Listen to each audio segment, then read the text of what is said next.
Hey, motherfucker.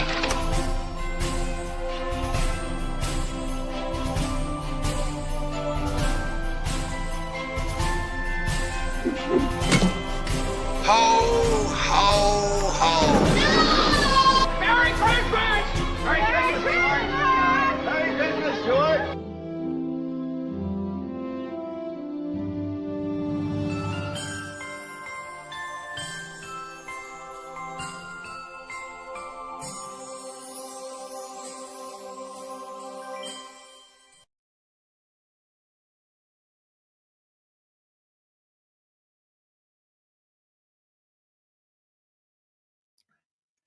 And ho, ho, ho, you festive bastards, and welcome to my so-called snowy wonderland. Hey, and sorry for last Friday. I was falling ill. I couldn't do it.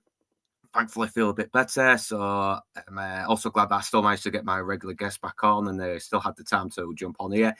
So yeah, tonight on a Monday instead of a Friday, it was we will be talking the Muppets Christmas Carol, the version that pretty much introduced me to Charles Dickens' classic at a young age, and probably the same for many of us. So before I bring my guests, we'll thank Proxifile for jumping in the chat. We'll try and get you on next time. We've got a bit of a full house at the moment, but yeah, Miss Sparkles, how you doing? Nix, how you doing? Here we go. Yeah, the true meaning of Christmas. Sparkles is presents. Yes, definitely. And booze. Grinch is just a colonial copy of Scrooge. Yeah, no, but they're all variations, aren't they? I mean, they're all variations of different, storylines with Christmas added on. So I kind of like that. So yeah, introducing my first guest. It's the loser with a blue collar. So let's get the intro on. I do apologise. Give me a second. You got to double tap this bastard. Sorry, bro. And here we go. Last night I think I shit the bed. Got so drunk I gave a dude head. Life is just a merciful blur when you pop a piss wasser. Piss wasser, don't drink it slow. 3 a.m. buy some blow. Sleep in the bathroom on the floor. What really matters anymore? All the crap you do all day. Who fucking cares? Anyway, piss wasser, this is beer. Drive drunk off of beer. Piss wasser, drink all day. It helps your troubles go away. Yeah, yeah. Piss wasser, cheap German lager for export only. Jesus Christ, man. Getting drunk and blowing, guys? Fuck, man. Yeah, someone made someone took some footage of your everyday job and just computerized it, didn't they? So, yeah. I miss prison. Good talk, you on Blue Collar. How are you doing, man? Jim Beam Apple. Watch this again. I love watching older films and just Muppets. I swear, like, if you don't love the Muppets, there's something wrong with you. They're just so wholesome and fun. And yeah, no, the Muppets are just great. God, man. So, yeah, I mean, it's you can be an adult and a kid and like the humor as well. It's very adult, but at the same time, there's an innocence to it. So, bringing on my next guest. Give me a second.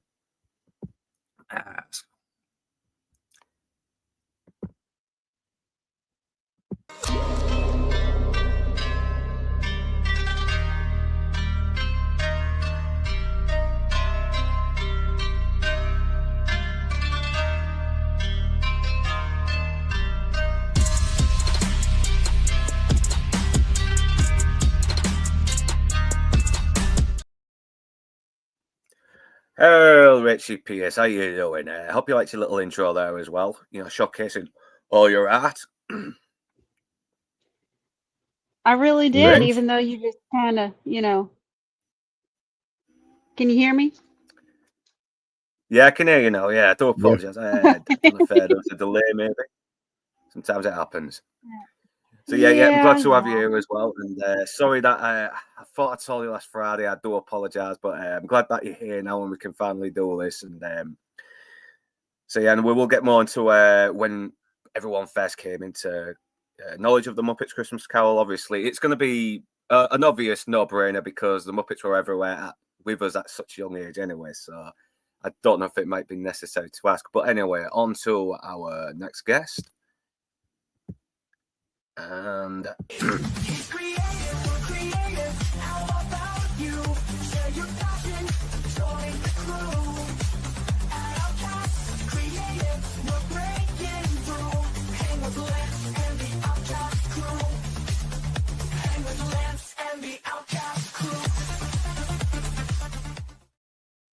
Wow, what a Lance, cool, let's have you on. It's very rarely we get you on here, but obviously you wasn't going to miss the chance to talk about.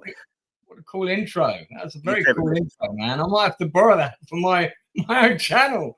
That was fantastic. Thank you. I feel quite honoured. It's not by want of design that I'm not on. It's just, I mean, because normally you do Friday nights, and Friday nights are generally not for me until later. And also I go day raving Saturday, so I can't have a late one Friday night. Need to save that energy for the dance floor. Listen, man, anytime I'm free and you're doing something I feel I can contribute, I'm there. I'm there. But You're welcome every time, man. You're welcome anytime, man. You really are. And it's good that you say that, because I've got a pre-prepared list of topics which I've just put in the private chat. So is Alan really the cameo of the spider selling the curtains, the pros and cons of frog and pig crossbreeding? I need to discuss we will get to that. We will get to that. But in the meantime, I need to get my other guests in. So. There for you to ponder on there in the chat. Yeah, we will. We will get there. We will get there. So yeah, our next guest. Safest if you never see my face. Okay. Mayor West hasn't slept at home for 3 nights. Kermit the Frog? Somebody talked! No one is safe! I'm getting out of here! Yay! What's his appeal? Excuse me, do you know how to get to... No, it's not Kermit the Frog himself, but it is a very inside man, though, and that is the inside man. How you doing, man? Evening all. Hello. Yeah, I'm glad to have you on here as well. And, yeah, it's good. It's great to be here. Thanks ever so much for the invite. I really appreciate it. And this is, I think it's probably safe to say that this is a personal favourite of all of ours. So yeah, it's a lovely film. A lovely film. Yeah. I mean, if it wasn't for this, I probably would not have had much interest in checking out the other versions. So yeah, glad to have you on. And I know you've worked on this, but we will get more into this later. And in the meantime, Critical is still hanging on in the in the green room. So let's get him on.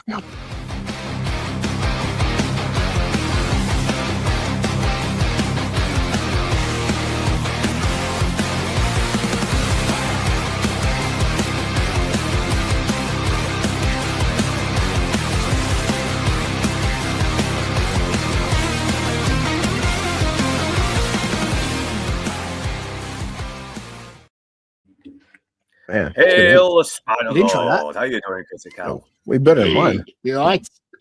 Hi. Just like Michael Caine, I appear to be surrounded by Muppets. Are you wearing a bandana? Is that a bandana on you? It's a Christmas hat. It's a Christmas hat. Look, it's got a little top on it. Yeah, we need a Scrooge. We need Scrooge in this stream. We really do. Some sort of Karate Kid Christmas homage. I didn't know what was going on there. You've got Ebenezer. I'm the Spider Geezer. So yeah. Oh, I love that. Looking forward to this. I would go as far as to say that the world needs another Muppets movie. A movie that makes just everybody feel good and nobody hates. And it needs another good Muppets movie. We've had a couple of so. Yeah, I'd agree with that. I mean, I would say that even an average Muppets movie would probably be better than most of what we've got this year. Don't talk about the Gonzo in space one. I mean, that's a whole. That's a whole. Oh God, no. Yeah, that pretty much nearly destroyed the franchise a little bit there, didn't it? It's not a good. It probably deserved to be honest. Damn. It was such a poor script, but that's a topic for another time. Well, friggin' Muppets Most Wanted was 2014, so it's been that long. Damn, man. Yeah, no, they kind of came back in 2015. Was it 2011, 2012, something like that? But But we'll get into that in a moment. But this is probably the version that has pretty much introduced us to the Charles Dickens classic and made a lot of us probably want to give the others a go and maybe read the books. And I have actually listened to you Philistine. You absolute Philistine. What's wrong with you? Yeah, we are. Well, we're little kids. We don't understand, the works of art, do we? We want fucking G.I. Joe. We want our action, man. We want our he's getting blown up. G.I. Joe Muppets crossover. This is the classic. This is the definitive original classic version of. This could have been just another jokey little parody, but no, they play it serious enough to actually care about what happens while still sort of not losing that little goofiness that's made them charming. And it never. I think this is just an astounding movie. Yeah, I challenge anybody not to like this movie. Anybody who doesn't like this movie should probably put in a lead coffin and dropped off the Atlantic Ocean or something. You know what I mean? Even I like it. And not just because it's very respectful. It is very respectful, despite it being very Muppetized. Now, Dickens is respectful to the Muppet source material. That's the way I look at it. Yeah, because he knew the Muppets were going to parody this. So it's a time travel movie as well, because the Muppets did it first. Yeah. From what I understand, he actually took the original source material, took all the Muppets out of it, and then put some other human characters in it. It's weird. That's right. It just doesn't work that way, does it? It doesn't work like that. I mean, this is bloody hack. Yeah, what's wrong with him? I mean, I don't know how he got so famous anyway. If anyone's keen on seeing a very underrated Christmas movie, watch The Man Who Invented Christmas about Charles Dickens. That's a great film. It's very underrated. It's very underrated. Really good movie that came out like 2-3 years ago. I think. Was it like a BBC co-production or something? But it's a great little film. Yes, very, very good. I think what's interesting about this this story in particular, apart from it being one of the greatest Christmas stories ever told, I think what's really, really interesting about this is that it was Dickens that was the person that sort of introduced the whole Christmas horror movies, or horror stories, should I say. It was after this that he started writing these shorter stories every Christmas, with these different ghost stories, which obviously somebody like M.R. James had followed on from, pretty successfully. But this was the one that really started it. This is the story that really kicked it off. Mm-hmm. Yeah, actually, I want to ask because Lance and Gary are older than me. Like, this for me was a kid's film. How dare you? How dare you? Due to your lack of hair that's falling out rapidly, you were actually the oldest member of the group. Yeah. But I would ask you guys because, you guys are in industry more than Williford B. But I'm just really kind of disappointed by the box office. This didn't like this is Muppets. It should lit the world on fire. It kind of underperformed. Yeah. I want to ask you guys what's your feelings? I mean, this is such an underrated film, or why didn't this do fucking 400 million? Man, it's a Muppets. It's Christmas. I didn't know. I think I think because this had kind of reintroduced the Muppets, because they had been absent for quite some time. Yeah. And it was really a sort of a reintroduction of the Muppets to a newer generation. It did work. I think probably more adults went to see this than kids, I would suggest. I mean, but I just figured all the Americans didn't know who Sir Michael Caine was. Basically, that's what I thought. No, I'm sure they did. Wasn't the Muppet one of our greatest exports? Muppet movie was the last one before this, wasn't it? The Muppet movie. Wasn't it Muppets Take Manhattan? Wasn't it? Oh no, you're right. You're right. Yeah, it was the Muppets, because that was that was a couple of years later, wasn't it? Yeah. Was that before or after Jason took Manhattan? Now that is a crossover I would pay to watch. Actually, there's crossover. There's a crossover film. Yeah, but it was before me. Give me gold, Hollywood. No, Glance. Christmas Carol came out 8 years after Manhattan. So Manhattan was 84. This was 92. Yeah, so it's a big gap. There was a big gap. Yeah, that's quite a gap. Yeah, I think it might be because it was taking a little bit more of a serious tone compared to the more meta humor that they usually do have whenever they do these things. Yeah, I mean the original Muppet movie, I think, is absolutely fantastic. It's a beautiful film with an amazing cast as well. Just you got Orson Welles in there, for goodness sake. Get the contract. I just want to know how they got Michael Caine. Did they go, Sir Michael, we've got a project for you. It's a Christmas Carol. He's like, oh my word. He probably said, how many zeros are you going to add onto that first digit? One small for every other speaking role in it is a puppet. It's like, how many zeros again? That's fine. Yeah. And he bought his A game. It's all good. Because it's looking interesting. There's other humans in the film. Yeah, there Yeah, is I don't a actually say anything, though, do they? nephew. Oh, no, yeah, his nephew do. does, and a couple of those, yeah. But Stephen McIntosh is in it, who I was in Bugsy Malone with. We'll get to that later. So yeah, there's other humans.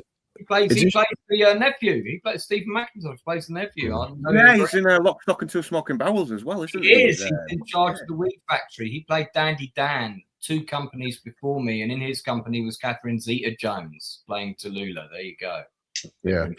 Well, it's like you said, guys, with generation, because the first Muppet movie was 79, so this is 92. This is almost like 14 years later, and this only did a third of what the fucking first one did. In 79, the 79 version did triple the box office of a film in the 90s. That's crazy considering inflation. So yeah, people by 92 like just weren't into the Muppets like they were back in the 70s and 80s. This was pretty successful in the UK. Yeah, it was. Yeah, it was. Maybe because in America you're constantly surrounded by Muppets. I don't know. You know. Yeah, you got the real life sort of breathing, kicking Muppets. Yeah, could have been. So, Northern, take the reins, jump in, quick. Yeah, I'm just getting the screenshots ready. So yeah, usually I do ask when's the first time you came by this stuff, and it's like you don't really. It's not really one that needs answering because the Muppets were always everywhere, weren't they? They were there since the 70s. You know, they were kind of this big thing. It was hard not to ignore them. You know, so obviously there's going to be a Muppets Christmas Carol. All I can say is when it was the first time we watched it, and for me it was in school. You know when it gets close to Christmas and they start allowing you to watch videos, you don't have to learn anything. You just sit around in the class watching movies. Well, this was the first time I came across actually watched Muppets Christmas Carol, and I loved it, and I wanted to watch more of it, and even maybe delve in more into the other movies, the other versions, and even read the book. And I've read the book, and it is actually very faithful to the original novel, despite the Muppet meta humor in there. Very, very faithful. It is very abridged as well, because if you cut out all the Gonzo parts, it's really abridged. Because there's still some things that I missed out, like the death of his sister, you know, and him betraying Fezziwig to go work for a much more harder company and become more ruthless. But this still manages to do a very good job of making you sympathise with Scrooge and understanding him, despite a lot of that stuff being cut out in this version. Yeah, it's kind of a product of. He's really sort of a product of circumstance, but of course, those circumstances, for the most part, are of his own doing. Yeah. But okay, so now I've said, man, first time you saw it, Blue Collar. Would actually been still the days of VHS because I mean, love my dad, but still, we didn't really see like lots of kids' films. He's too busy taking me to see Terminator and Commando and shit, Die Hard. So I still watch kids' films, but I gotta admit, like I've seen Aliens in the fuck theater. Like, yeah. So yeah, this would have been VHS, buddy. But you know, I still love kids. I'll never forget seeing Jurassic Park for the first time. I was like 11, seeing Jurassic Park, and that's not a filming for 11-year-old, but. I know. I mean, if you can watch a PG movie where a dinosaur is ripping someone's head off and dropping a dismembered arm on Laura Dern, then I think you can handle like Freddy Krueger and the Terminator. It's just weird how dad was a dad. Where it's like I'd see these films at home. He took me to see every Rocky film except for the first 2 I seen in theaters. So yeah, just dad like take me to see action films. Yeah. So Rachel, first time you actually managed to watch this movie? Much like you, the first time I got to see it was in school. It was something they showed us right before the holiday break was going to start, and I've loved it ever since. It's a yearly watch for me. Yeah. I think this might be the first Michael Caine, first film that introduced me to Michael Caine. I was still young. I was still very young. So, yeah. Like I said, you Philistine. He was great in Jaws 4. I'm not joking. Last time you saw this movie, anyway. That was first time I see Michael Caine was Jaws 4. It's a Man with Swarm. That should have been the film that introduced you to him. Yeah, good film. I love that film. His personal favorite. I actually do like that movie. I watched it recently. I think we talked about it in the. Yeah, we did. We did actually. Yeah. I mean, Michael Caine's perfect casting in this though as well. I mean, this was a guy who was like this big sex symbol in the 60s. I would have thought like 20, 30 years later he'd be playing Scrooge, a miserable old miser. because A big and he does sexy play it really well. He plays it seriously. He plays it like he's doing a straightforward dramatic Scrooge. You know what I mean? He does not wink to the camera or anything, though. He plays the part with enough dignity and sympathy and enough and a little bit of what's the term? Malice, maybe, if that's the right word. I don't think it is, because to say gravitas is the word. Yeah, that's another one. That's another one I should add. Yeah, that is another word. That is correct. You score 2 points. Yeah. So, Lawrence, first time you actually saw this movie for the first time. Well, here's the funny thing, because when I was writing Silver Screen Journeys, I was trying to. I know I saw this at the cinema, but it's in the 10-year period. It came out. What year did it come out? 92. Yeah, it's in the 10-year period where my memory went. I had my brain hemorrhage in 2005, and everything sort of in the 90s is a real fragmented for me. There's huge sections of it I can't remember. Now I have a ticket for this, so I know I saw it at the cinema in Nottingham, but I can't remember who with, or I just don't remember anything about it. What I do remember is sometime around the 2000s, probably even earlier than that, it became a sort of a ritual in my house on Christmas Day that when the cooking commenced for the Christmas dinner, the Muppet Christmas Carol would go on.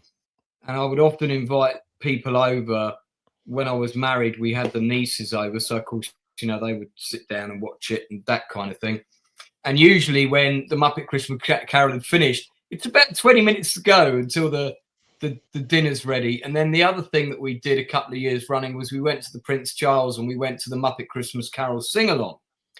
And what was nice about that, apart from the fact that loads of people dressed up as Muppets, which was fairly entertaining, was they showed a version of the film with the deleted scenes restored. So you had the extra song in it between the younger version of Scrooge and I forget the name of the character, but the girl, and his girlfriend, it was his fiance, wasn't it?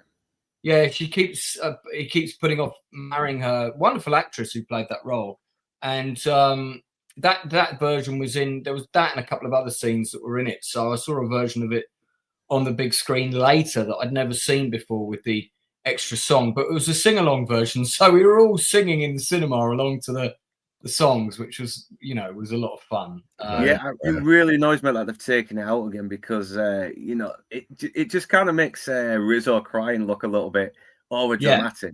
It really does. Basically, it's not Christmas for me. It's not Christmas Day for me unless Muppet Christmas Carol is on while I'm cooking the food. And I always cook Christmas dinner. So it's very much an integral part of Christmas for me. No, that's fair point as well. I mean, plus that's very good as well, just inviting people, and you're still doing that to this day, aren't you? Just bringing people who just need a bit of company during the holidays. Yeah, I had a tradition in my house which actually started just a couple of years before I was married, where if there was any friends of mine on their own, we would invite them over. We kind of had an open house on Christmas Day, and me and my ex-wife did that. We often had a lot of actors staying over because they were doing shows in town and they couldn't go back because they were doing panto, so they didn't have time to get back up home in the north of England or whatever because they were doing a panto in London. So of course they would obviously have to watch Muppet Christmas Carol because that was part of the procedure, followed by the Lord of the Rings trilogy on Boxing Day, which was the second thing that I always used to do. But it's the perfect movies to watch when it's in that sort of like dark period between after Christmas and before New Year. Yeah, that weird week of what day is it and what's going on? How long is it again? It's quite a strange period of time. It seems like 2 days, but is in fact 5. Yeah, it's still kind of Christmas, but it isn't anymore. It's kind of gone, but it's still the season. I hate that period. If you're a child, Christmas isn't over till the turkey trimmings are gone. If you're a child, it's definitely Christmas has not ended until the end of New Year's Day. So that's what I used to say when I was a kid. I lived by that. Yeah. Good times. Yeah.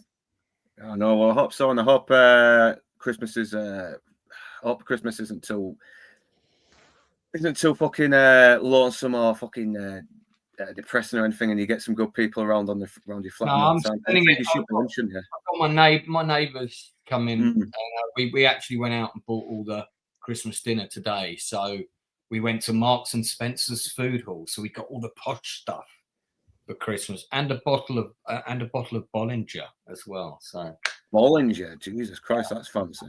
As drunk by Anyway, Oh yeah. but yeah, fucking yeah. Sorry, man. Yeah, that's yeah, that sounds fun as well. I hope you have a good one. So yeah, Inside Man.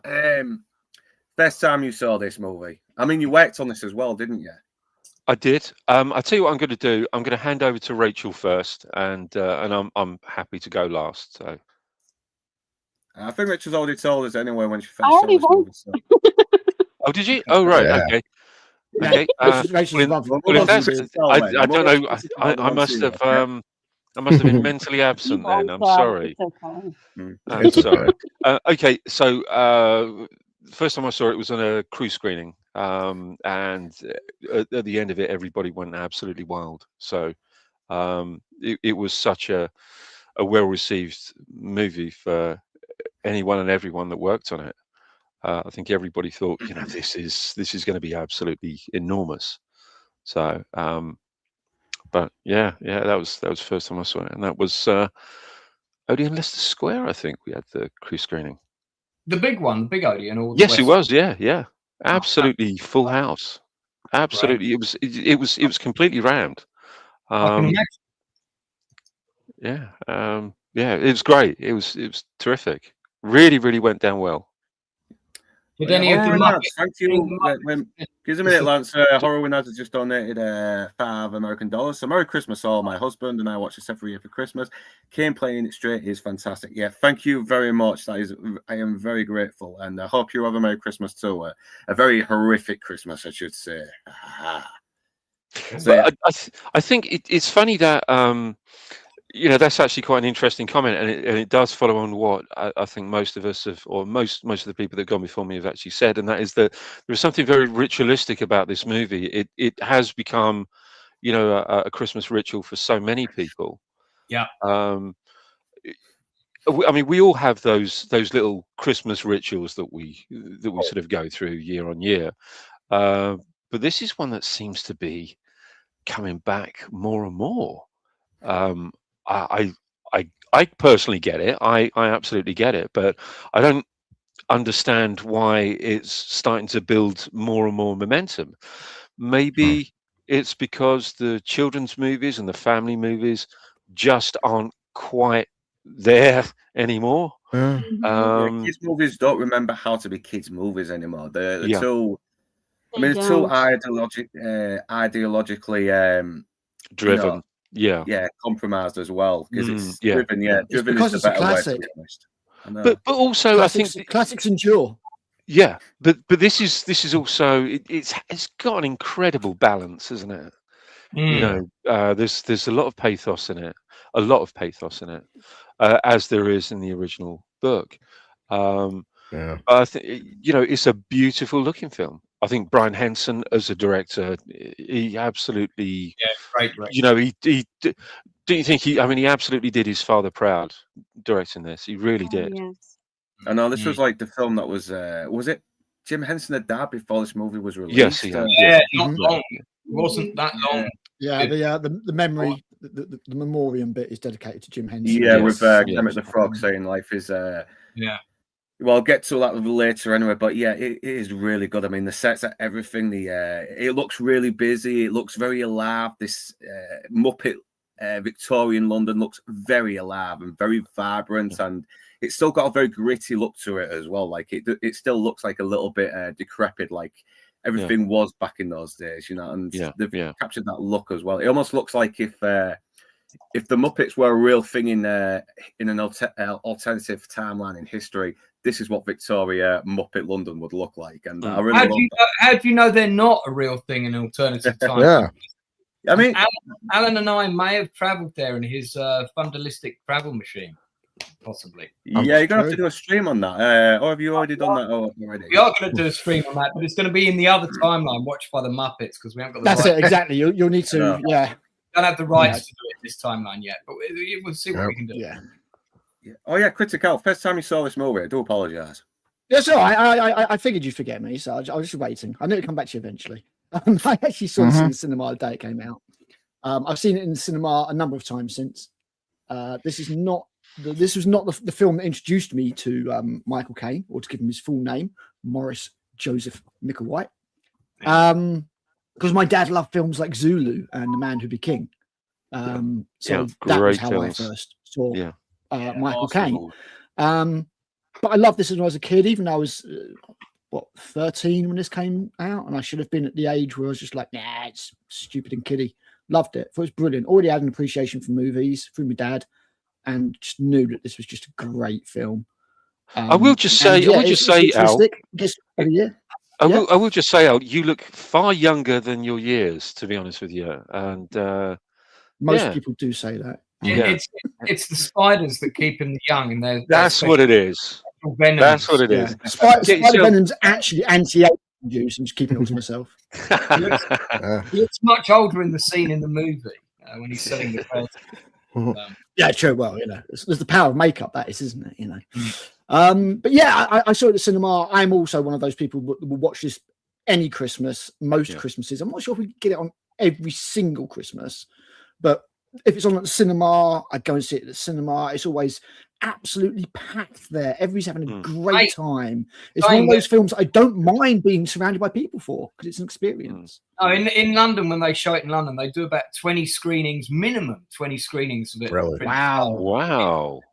And every single one of those screenings is either packed or at least 2/3 full. I mean, the one we went to, it was completely sold out, and we had to, we had to juggle it a bit until we could get one that we could all go to. But I go past the Prince Charles, if the Muppet Christmas Carol is on, or Die Hard, there's a huge queue, huge queue. The one thing I wanted to mention is, which we've kind of skipped over, is this is a generational passed down thing as well. The people our age, and of course when I'm saying myself an inside man, early 40s, are taking their kids to see it, or putting it on for their kids to watch. Becoming part of those children's childhood as well. The key word to describe this movie is really it's timeless. It's absolutely timeless. And it works for any generation. We love it because of the nostalgia and the gags for the adults, and the kids love it because it's fluffy animals and vegetables being stolen. It's a big discussion. Yeah, no, that is a very dark gag as well. Generation, because that is going to be the challenge, isn't it? That is going to be the stretch, whether, especially something like Dickens, can make that jump across to this superficial sort of narcissistic TikTok generation that wants to absorb all their information in 2-minute increments.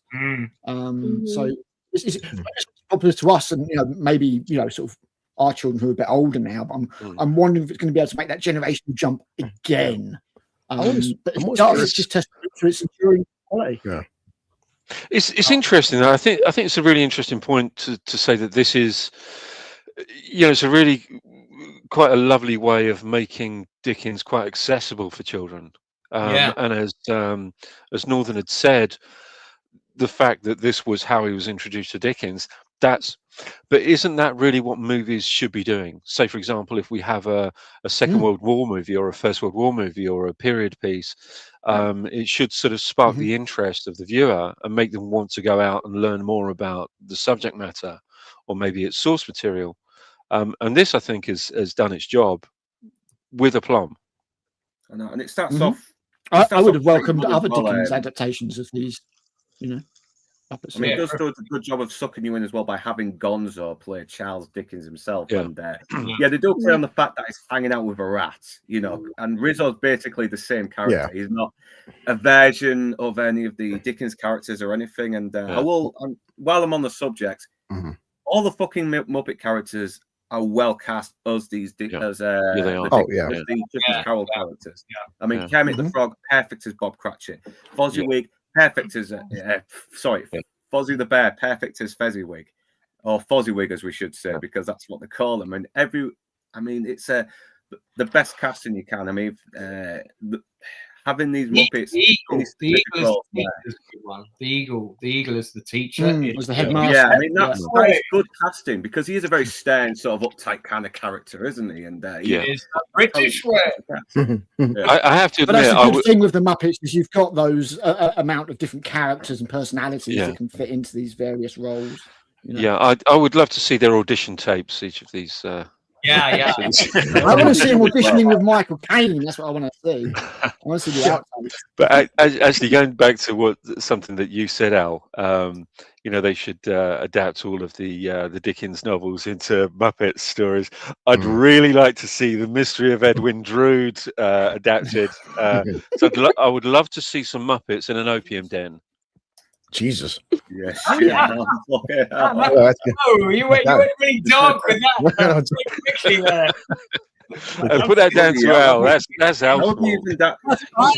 I'm surprised you got Schindler's List with Muppets. Oh boy. Whoa. Merry Christmas. Which Muppet when you get to play Schindler? I mean, Yeah, so many films again as a kid, as an adult, like, hey, look, it's Gonzo hanging out with a rat eating apples. As an adult, I'm like, get that fucking rat away from apples, man. It's so unsanitary. That disease creature, that thing near my apples. But it does start off with the film as well. They have a little, and he does pretty much do a good job of narrating the movie. He does. Yeah. I love that. It does sort of break up the tension a little bit as well when things get a bit dark. But they do the very smart thing by having Gonzo as Charles Dickens and Rizzo the Rat fuck off the moment the future of the ghost of the future yet to come appears. Because we are not holding your hands in this bit. No, you are really gonna have to tough it out here. I played that role on stage. Wow. The Ghost of Christmas Future, and they didn't give him any lines in the play. I was the only actor in the play that didn't have any lines, and I actually, once I got my confidence, I went to the teacher, can I have a couple of lines? And by the way, not in a different situation. And she gave me 2 lines of dialogue. I can't remember what they were, but it was like, you hold the future in your hands, Scrooge, or something like that. And, that was my first acting job on stage ever. I thought you were going to say when you asked the teacher if you could have a couple of lines that she said, well, as long as you're discreet. I already did. I said, not that circumstance. I set that up, didn't I? Yeah, Mrs. McGill was the director of that play, and she did a really good job, actually. That was at Arundel House when I went to a posh school. But she wanted the straw back afterwards. American Muppets. Just wanted that rolled up tenor, didn't she, back there? But this is but it's a very good way of sort of getting through a little bit of exposition as well, and because obviously he's the narrator, and this is where we're introduced to Michael Caine as Scrooge, and I love how they've got the Dutch angles as well. It's shot below him to make him look a bit more imposing. He's pretty much silhouetted, and the music score is brilliant as well. I mean, they've got some really good, a really good orchestra as well, just to really make it feel much more grand. And some of the choreography as well. I mean, not necessarily in this sequence, but later on, there's some dancing and stuff going on. And they're spinning past each other and stuff like that. No, you really had to choreograph that. I know they've got to be careful not to hit anyone that's on the ground with these puppets as well, don't they? It does look like it's a very tight space as well in a few areas, but they managed to make it work. They really do. I like it. Pretty cow. That guy on the left got your beard there. I just noticed. Son of a bitch. Could I just quickly? Oh yeah, there's the vegetables and fruit getting stolen. That's a very important subplot. That's a movie quiz question every year at my movie quiz, and every year they get it wrong. What's being stolen at the beginning of Muppet Christmas Carol? And I can't remember. I asked you this last year. Couldn't remember that either. Yeah. So Miss Sparkles has sent me $2 American. Thank you very much. What's your favorite Muppet? Hi, and so man, yes. Love Miss Sparkles. Yeah, she's lovely. She really is lovely. Favorite Muppet? I don't know. Maybe Rizzo because he likes his food. Fuck it. No, I like. No, I let you two go first. Not in this film, unfortunately, but with Mr. Snuffleupagus. Hey, And we've got Darth Plato on the chat as well. So Hey, thank you very Darth. much for turning up. That Lovely Darth. man. Hey, Lovely man. yeah, he's good on all the historical stuff for the Muppet Christmas. Yeah, he knows his stuff, Yeah. man. I need to get him on for a good historical stream. Yeah. Yeah, I like Statler and Waldorf. They're my favourite Muppets because they're miserable old gits like I am. Yeah. And And they're really well cast as being basically Jacob Marley split in two. Yeah, really good idea actually. I thought It's a good take on Jacob Marley as well, because when you see Jacob Marley in the original movies, in the original book, he actually does seem very regretful and very much in despair that he's been punished. But these guys are like, well, we're being punished, but we get to have a little bit of free time being evil assholes again. Ha ha ha. I like that. Would you mind if I just quickly sort of interjected slightly and taking it back maybe a few minutes? My only contribution to this was on the miniature side at the beginning, the opening sequence with the camera going over Victorian London. Yeah, I like that. I like that as well. Yeah, I mean that was another good point as well, because you got Victorian London that's built for Muppets, so but at the same time it has to be built for Muppets and a place where Muppets and people can live. So yeah, you've got this very weird sort of oddball of different scales, haven't you, for these sets? Yeah, I mean that whole sequence at the beginning where the camera goes forward and sort of tracks forward across Victorian London. Those obviously all of those are miniatures, but we did those out of they're actually sort of orange crates and tea chests and all of that kind of stuff, and they were literally just dressed up.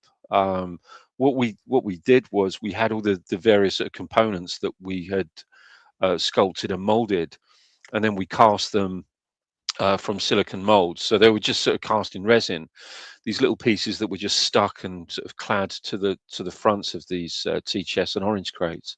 Are you talking about like all the rooftops? Yes, yeah. Very sort of Dr. Seuss looking, isn't it? Yes, it is. Yeah. Love that.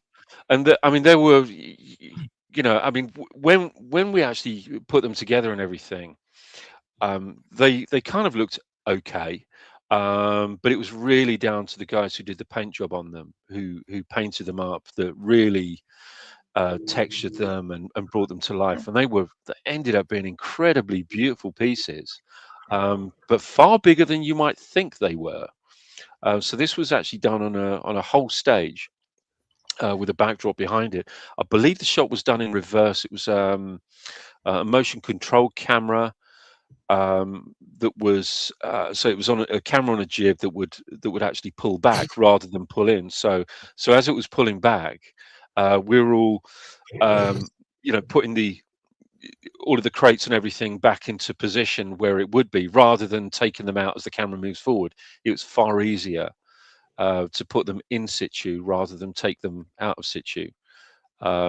And some of them had little lights inside, very, very sort of low ampage bulbs, for obviously the light in the windows and everything. But yeah, it was lovely. It was a lovely thing to watch and to see. I think we had three takes of the whole thing, which took a long time, far longer than you'd expect. But we built them all over at the Henson's workshop over at Chalk Farm Ways, sort of in I went there. Back of Camden, wasn't it? Yeah, that's right. Yeah, and it was a strange old building. It was almost like sort of like a Soviet style building, just literally sitting there on its own, out on a limb. And I just remember this. There was a woman, I can't remember her surname, Joyce something. Lovely lady, but she spoke like that. So she was obviously an 80-a-day woman. Damn. Yeah. Pretty good, actually. Hello, Gary. How are you? Yeah. I heard animals in there, Ben Shaw. I heard them again this morning, scratching around. But yeah, lovely. So I'm sorry to have taken it back to the beginning of the movie, but no, it's a good point as well, because it does lead to another point in this movie as well, where we're seeing Scrooge walking around, and he's making these little steps as well, because because of the way the sets are built. You know, no one actually walks like that in real life, but he has no choice, doesn't he? But somehow he still manages to be very sort of imposing. Oh, Luke, I do want to tell Sparkles that, you know, as a kid, as times change, as a kid, I loved Kermit, my favorite Muppet, you know, a talking frog. And as I get older and I drink a lot more, now I see how sexy Miss Piggy really is. I think we'll be in a compared to all the Ozempic feminists on TikTok with the fucking daddy issues, I think she might actually be more preferable. I want some bacon. Yeah, I gotta be honest. I mean, if it pisses off the Muslims, I'll definitely have a bit of bacon. I don't mind. You can have a snack afterwards, you know. We move on. Yeah, let's move on. We're going to the movie.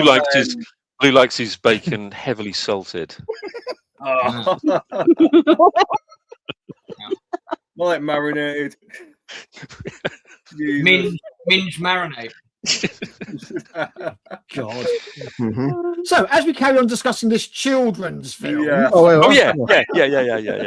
yeah, we're sick. We're going to ruin every kid's film with it. We're going to ruin every fucking kid's film. Gon's just telling kids, "Hey guys, the Marleys are deader than a fucking doorknob." Like, thanks for just reminding kids that yes, you're going to die one day. I know.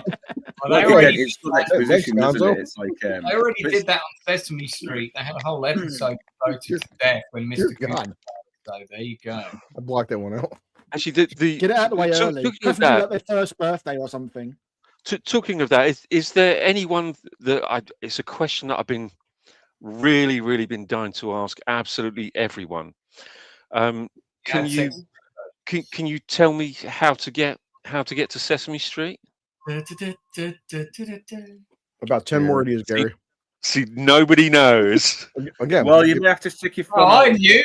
I didn't know the answer, but I know what you're talking about. Yeah, I'm almost there. Sure. But yeah, the Marleys are dead as aren't they? And Scrooge has pretty much taken over their company, and he's on the way to work. Obviously, people hate him because he's a proper greedy old Mars who is pretty much responsible for a lot of people dying on the streets because they can't pay the bills. Because he's kind of like a mortgage sort of loan guy, isn't he? Yeah. Plus he's white. Yeah. Toxic. White guy. So toxic. And this is where we finally see his face as well. And it's a good little reveal as well. We've already seen him silhouetted.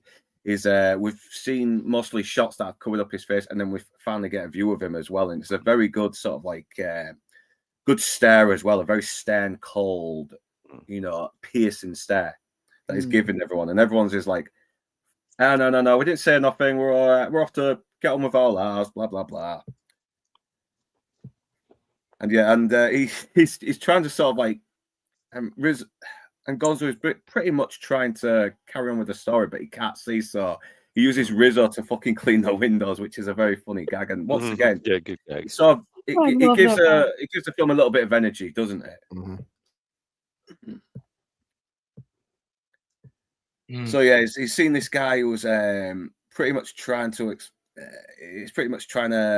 get Scrooge to sort of go easy on him, but it's not working out well. In the other versions, Scrooge pretty much gives him pretty much hands his ass to him, saying that why should I take my time to fucking allow you to pay the money back? You didn't wait for me to bloody lend it to you, did you? You go starve on the street, I don't care. But here he just throws him out.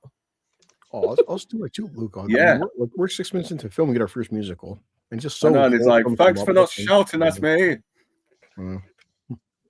I mean, he doesn't even look at Bob Cratchit or speak to him or anything. He just moves straight back to his desk. He's he's straightforward. He's straight to business. All that.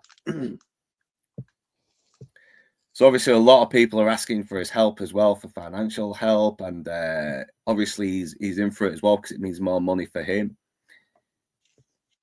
And this is very different as well because it's usually Bob Cratchit and Scrooge that work together. But here we've got rats working with him as well. So Scrooge is definitely tight-fisted enough not to hire an exterminator to get rid of the rats. So he's using them probably as slave labor, paying them in little pieces of cheese. Who knows? Yeah, and we go once again we get a little joke as well. Our assets are frozen because he's too tight-fisted to give him another lump of coal to keep him warm. He's like, well, how would you like to be unemployed? I'm just kidding, but then if they're freezing, wouldn't he be freezing with them? But that's No, straight he out of says the he book likes as the well. cold. I know, yeah.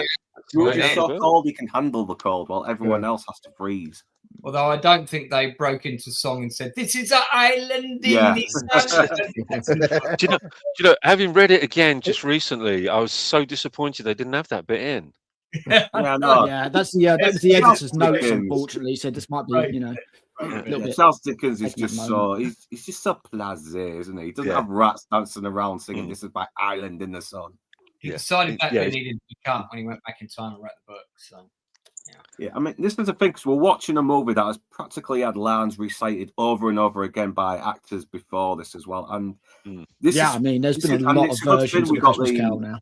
Yeah, and it's a good thing we've got Gonzo and Rizzo to sort of like bring a little bit more of a dynamic to the screen. It sort of like gives it a bit more energy, it freshens it up a little bit as well, especially with a Yeah, tale that that's always might be been the other told reason so why many this times. stands out as well, because all the other tellings are fairly standard, aren't they? They, they're just retelling of the same story, note for note. This one does something a little bit different, so that may be why it stands out and is actually. But there's a strange sort of universality about this story. You know, it can. The thing about it is, I don't care how many times this has been retold, and I'll love every one of them because it's a great story. Yeah, I think that's And always it's one the of the problem. few stories that I'm okay with being told and told and told again. Yeah. Mm. I was just Yeah, I gonna know say, what Gary, you I mean. think sometimes that's a problem with adaptations as well. It's like it's the same story, but some people want everything verbatim, like the new Frankenstein. There's a lot of differences between Mary Shelley's original book, but also, as even Drinker said in his review, we've seen Frankenstein on screen now 10,000 times. You can't always, you can make some subtle changes and change stuff around. You don't have to make it exactly carbon copy the book, but have just Muppets instead. Make some small, funny changes that people can like. Yeah, and it is that sort of, a fresh take on something, and this really is about the freshest take on this story that you could get. Yeah. It's just keeping the heart and soul of the characters in the storyline. It doesn't have to be verbatim, word for word, shot for shot. Plus, this is another thing as well with when you're playing like another, like the 1000th version of Scrooge, you always got to find a way of still kind of making him a little bit your own, but at the same time still keeping him faithful. And the main principle is to have Scrooge be played as a man who doesn't realize what he's doing is wrong. He thinks, no, this is my job. You know, if you can't pay your debts, I have to do what I have to do. You know, it's you sign the contract. I'm doing my job. You have to come through your part of the bargain as well. But I think he's just, he's a man that suffers from complete indifference. Yeah, isn't it? It's absolute indifference. He's kind of grown a bit too cold as well, to the fact that he's lost a little bit of empathy towards his fellow man working in this job for so long. And I think this is where the whole story, whichever version you see, and even going back to the original source material, I think it's about indifference, about what indifference does. Indifference is, by definition, an action. An action against something. Inaction is an action, and this is the kind of character that he is. And it's still such a beautiful story. Yeah, and I don't like the fact that Michael Caine doesn't just pull on a scowl and handbag. No, he just keeps he just plays it very, very much more straightforward as well, and very more businesslike. While Alistair Sim, he was a little bit more, and Alistair Sim is probably the best Scrooge. I think he manages to capture that little bit of humanity with that cold sternness, just right. But Michael Caine, he almost comes very close as well. And once again, he's not winking to the camera. He is playing it just as if he was playing. Caine only agreed to do the role. That was part of the discussion with him when he was offered the part. He said, "I'm only going to do the role if I can play him completely straight. Yeah. No, I don't want to be, the Muppets are there for the humor. I'm going to play him completely straight." And I think he said that. You need that dignity, don't you? Even though Scrooge is a very despicable character, you still have to feel a little bit of that humanity in him. You still got to see there's a guy in there that you do want to see redeemed. You want to see him redeemed. You don't want to just hate him throughout the whole movie and hope he suffers, because that would pretty much destroy everything that made the point of the story. I think it's not until you get to the Ghost of Christmas Present that you start to see a little bit of that veneer starting to fall away from him. You know, you start to see the fact that he can see what he's actually missing.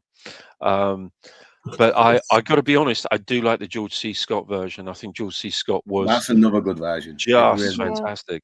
Yeah, Edward Woodward was the Ghost of Christmas Present. And yeah. I like how Great. both versions of the Ghost of Christmas Present are different to each other, especially in the version here. And I will get to that later because the version is a good one. Yes, it is. Yeah, I absolutely agree. Yeah, and it was I think Kenneth Moore, wasn't it, who played the Ghost of Christmas Present in that? So you had Alec as Kenneth Moore, Anton. Differing? No, not him. No, Anton. I can't remember his name. Yeah, Molly Weir that was in it. Yeah, it's a great film. Good songs, beautifully filmed, and yeah, Albert Finney was terrific, just terrific. And Where Me Spoons, thanks for joining us as well. And yeah, there's some good Muppet ideas into the chat. I'll bring them up soon. Just working on the slides a little bit. Did you say Weatherspoons is here? Where Me Spoon, sorry, yeah. I'm pretty sure you said Carvery at the moment. I was going to put in an order. I'm almost out of beer. Yeah. Let's get some cheap booze in. I'm nearly run out here. Yeah, Patrick Stewart was pretty good, and I like I like Scrooged as well. It's a very good little modern take on the Christmas Carol. So the good, the bad, and the Muppets. I would fucking pay to see that one. Oh yeah. But this exchange we've seen many times in the movie where his nephew is just very optimistic. He's very into Christmas. He's very happy with his lot in life. You know, he doesn't care that he's not rich. He's got a good wife. Everything. Scrooge is just like, really, I do not see why you're so happy about it. I mean, are you fucking insane? But then you've got Gonzo and Rizzo kind of having this back and forth, listening to him, and it's like every time his nephew calls his Scrooge out on something, Gonzo and Rizzo have something very funny to go back on. Like they're kind of like the two black guys who were like, "Oh, he owns you, man. He owns you, motherfucker." I'm missing out on the nuance of that, but I'll take it. Yeah, that's what I see him anyway. But it's a good way. Once again, it brings a little bit of an energy to a story that's been told so many times already. Stephen McIntosh plays the nephew Fred. Yeah, I like the fact that he's a little bit more youthful as well. Well, we've seen other actors sort of play him. Pretty young when he did this. He's older than me. He's a few years older than me, but he's a really, really lovely guy in real life and a fantastic actor. He played one of the main villains in Prime Suspect. He was in Memphis Belle. He was also the crooked copper in the first series of Luther as well, wasn't he? You might be right. He was kind of like he's kind of like Luther's friend, but then he turns out that he kind of gets in over his head, and he pretty much has to cover his tracks, and he ends up killing Luther's girlfriend, doesn't he? Oh yeah, that's right. Yeah. But really good crooked cop on that one. Really good guy, and this is probably the kind of straightest, sort of most simple role that he played. If you want to see him in something more recent, he was in fact, me and Inside Man reviewed it. I think we talked about it on the Nielsen ratings. There was that 6-part drama on Ayrton Senna, and he played Frank Williams in that, and he was, a pretty decent role for him. It's nice to see him get to do something a bit meaty, because I feel like he's been a bit left behind lately, but great actor. He's very good actor. So yeah, Bunsen and Beaker, once again, good casting as the charity workers who are just trying to get some money out of them to help people. But they based them on me and Inside Man, those two characters. Yeah. Which is which? I'm Beaker, obviously. So, me. I'm with the finger. So I was so pleased when I saw them in this film the first time. It's just vague recollection of being very happy that they were in it. But this is very different as well. The ways reciting this line, because when we see Alistair Sim play this line, it's like, "Are there no prisons, no workhouses?" And he's doing it very stern. But here is like a little bit like he's kind of being sarcastic, isn't he? He's kind of he's being a bit bitchy towards these people, which is very interesting. Throws it away, throws those lines away very dryly, but like perfect for the movie. And obviously they ask him, so how much can I put you down for? And he's like, nothing. It's like, do you wish to remain anonymous? I wish to be left alone. Yeah. Once again, he's playing him like a guy who's he's basically just trying to get on with his life, but at the same time, he does need to see that what he's doing is causing more harm as well as to other people, and he's not seeing it. Well, his life is extraordinarily empty. That's the problem. I know, exactly. He's not really spent any time connecting with other people, hasn't he? He's become so cold towards his fellow man. And this is sort of new as well, because this is not in the other versions. It's like every time he makes an excuse not to pay, it's like, well, that's true. Oh, that is certainly not true. And so they make him a little bit comical as well, even though this is, despite the fact he's more of the human character here. One of the only few human characters in this. So obviously not happy that he's refusing to actually donate to help the poor because, if those people will die, and if they die, they better do it, and decrease the surplus population, a line which will come back to haunt him.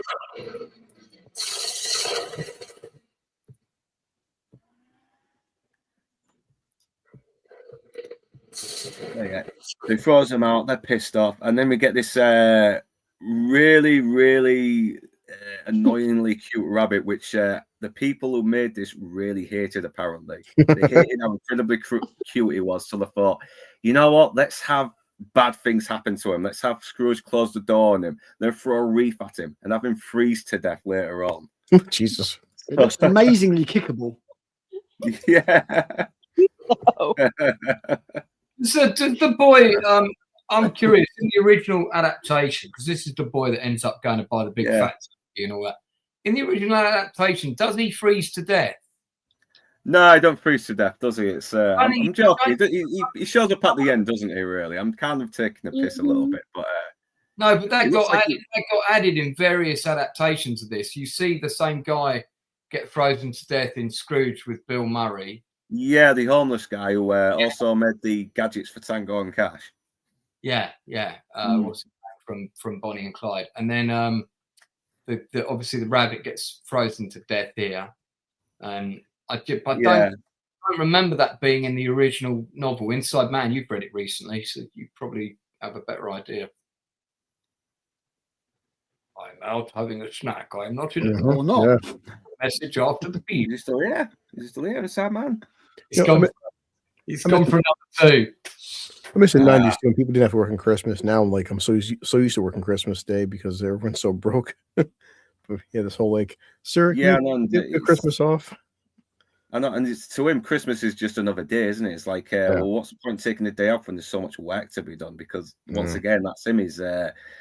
He's just lost all sense of humanity, isn't he? I mean, there's still a good guy in there, but he's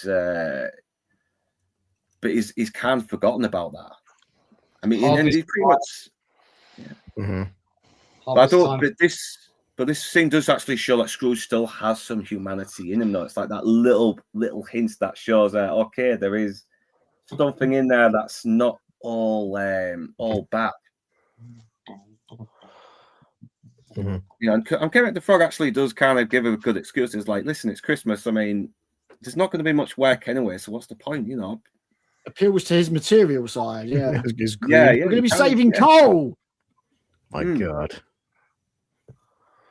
Even Scrooge pretty much has to agree with him. He does. So, yeah. Pay those rats less. He's like, come in early the next day, you bastard. Yeah. Once again, it's a nice little light moment as well. You see the rats being all adorable and cute and goofy, and Kermit's being his very usual charming self, and the song's very charming as well. It gets you in the mood for Christmas. And it is sort of like something to lighten the mood a little bit before we start delving into the more darker part of the story, and that is Scrooge's redemption. But you get some good moments as well with the where you actually see the Muppets walking as well, and They don't seem to be hidden by anything that's covering. You actually see the full thing in full view. Yeah. Yeah, like Kermit standing there in the snow, just looking at the shooting star. Let's have a look. Yeah, I love that little shot as well. It's a very good, beautiful shot. Gay. It really is. Yeah. Yay. No, it's good. Not enough fighters. And once again, reminded that the Marleys were dead, and this is when the story really starts to kick off, because then we see one of the Marleys as well just forming out the door. And this is hilarious, but at the same time, it still creeps me out as a kid. I don't know why. I found it very humorous, but at the same time, I was like, yeah, should I be laughing or should I be creeped out by this? Well, It's we weird. got You've not seen Labyrinth? Yeah. There are worse things. we did get a second musical, so I love musicals in these films. This Yeah, secret door knocker is great. Yeah, terrific. Yeah, and he gets so shocked he knocks back Charles Dickens. And I like the little I kind of wonder how this works as well, because they can't seem to do anything because they're kind of outside the realms of reality, yet the reality can still affect them for some reason. Like when someone opens the door, when they're sat on the windowsill, they can get knocked off, something like that. It's very inconsistent, but fuck it, it's very funny. So he gets knocked out, and yet he just gets up like it's nothing. He just carries on narrating. And yeah, we get the jelly beans, which is going to come back for another great joke later on. Yeah, it's one that always gets a good laugh out of me. But yeah, because Scrooge is like, he's so tight-fisted. He's all right with the darkness because it saves money on energy and coal and that. Not to the later. Anyway, fucking moving on. So yeah, because he's a narrator, he knows what's going to happen. And there is some very good atmospheric shots here as well. I mean, once again, they're playing it dead straight. I mean, Muppets or not, this is really creepy.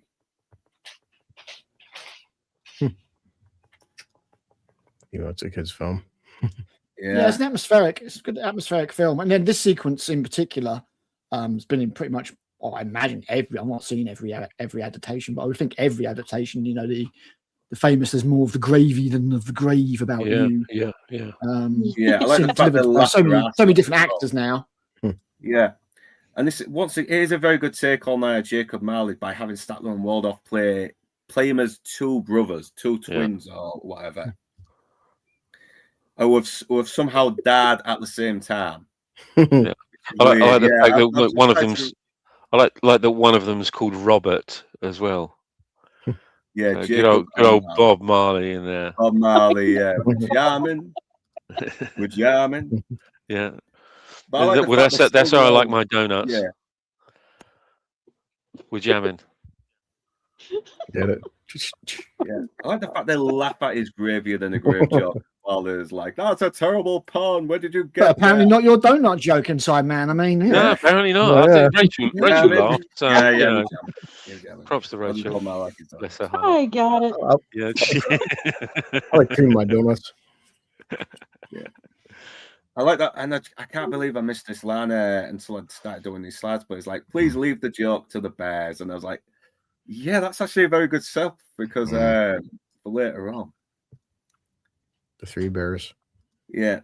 They're kind of happy as well. They seem to be in a very good mood, despite the fact they're being punished in hell for being ruthless, greedy old geeks. It's they're actually very relieved. Hey, we're being released just to tell you, but that means while we're free, we can be assholes again. And I kind of like that because they get some very good dark jokes, like when they start singing their song, they're actually very they look on their fond memories of exploiting people with such fondness, and it kind of makes me laugh. Well, being a kids' film, unfortunately, you can't show them actually being tortured. I know. That's the Muppets Christmas Carol R-rated cut, Yeah, poor kids. You see these two guys burning alive, screaming. Flesh melting off. I mean, they're talking about leaving kids frostbitten with their frostbitten teddy bears and laughing their asses off, and I love them for it. I don't know why. It's one thing freezing to death, but when you're burning to death, that's crossing a line. Yeah. They sort of You appeal just to need the Brian cynic, I Connolly to think. turn up and go, "It's the puppet."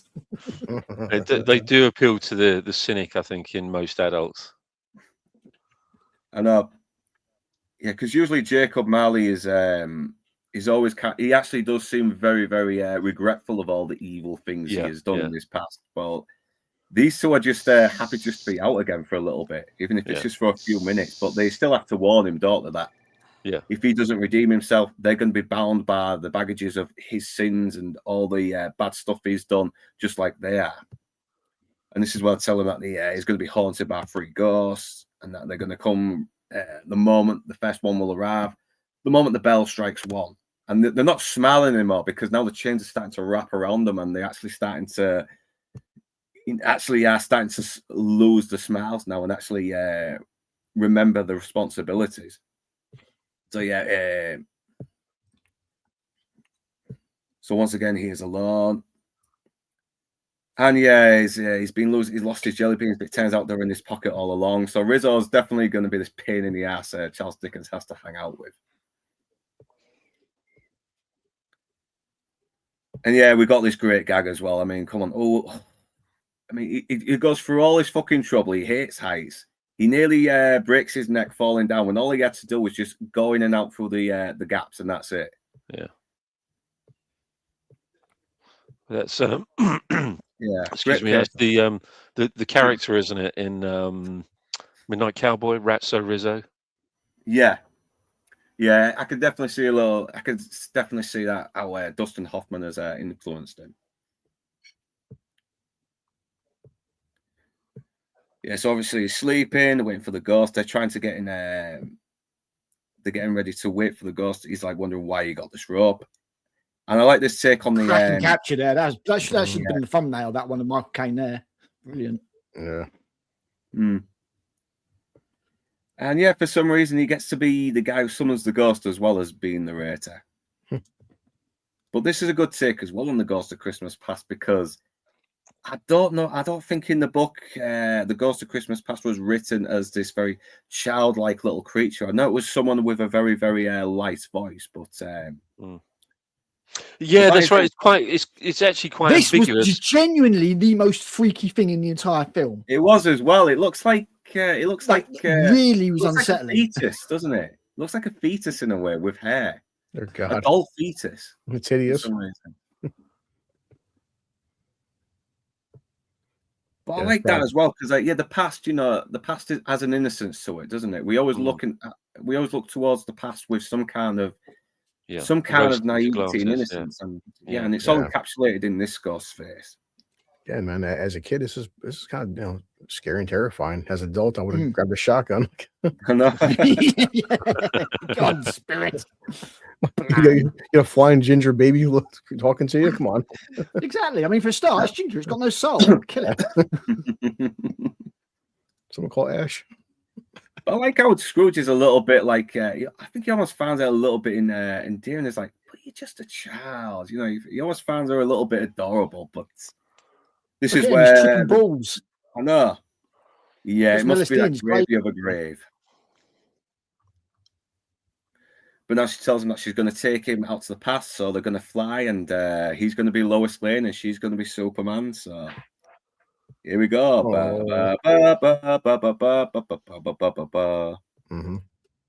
And obviously, because Charles Dickens is in control of the story, he for some reason can't go wherever he likes anyway, so he has to pretty much throw the rope on Scrooge's leg. And once again, you get some comedy with Rizzo being scared of heights and shitting himself, and Gonzo enjoying it, and you have in the past.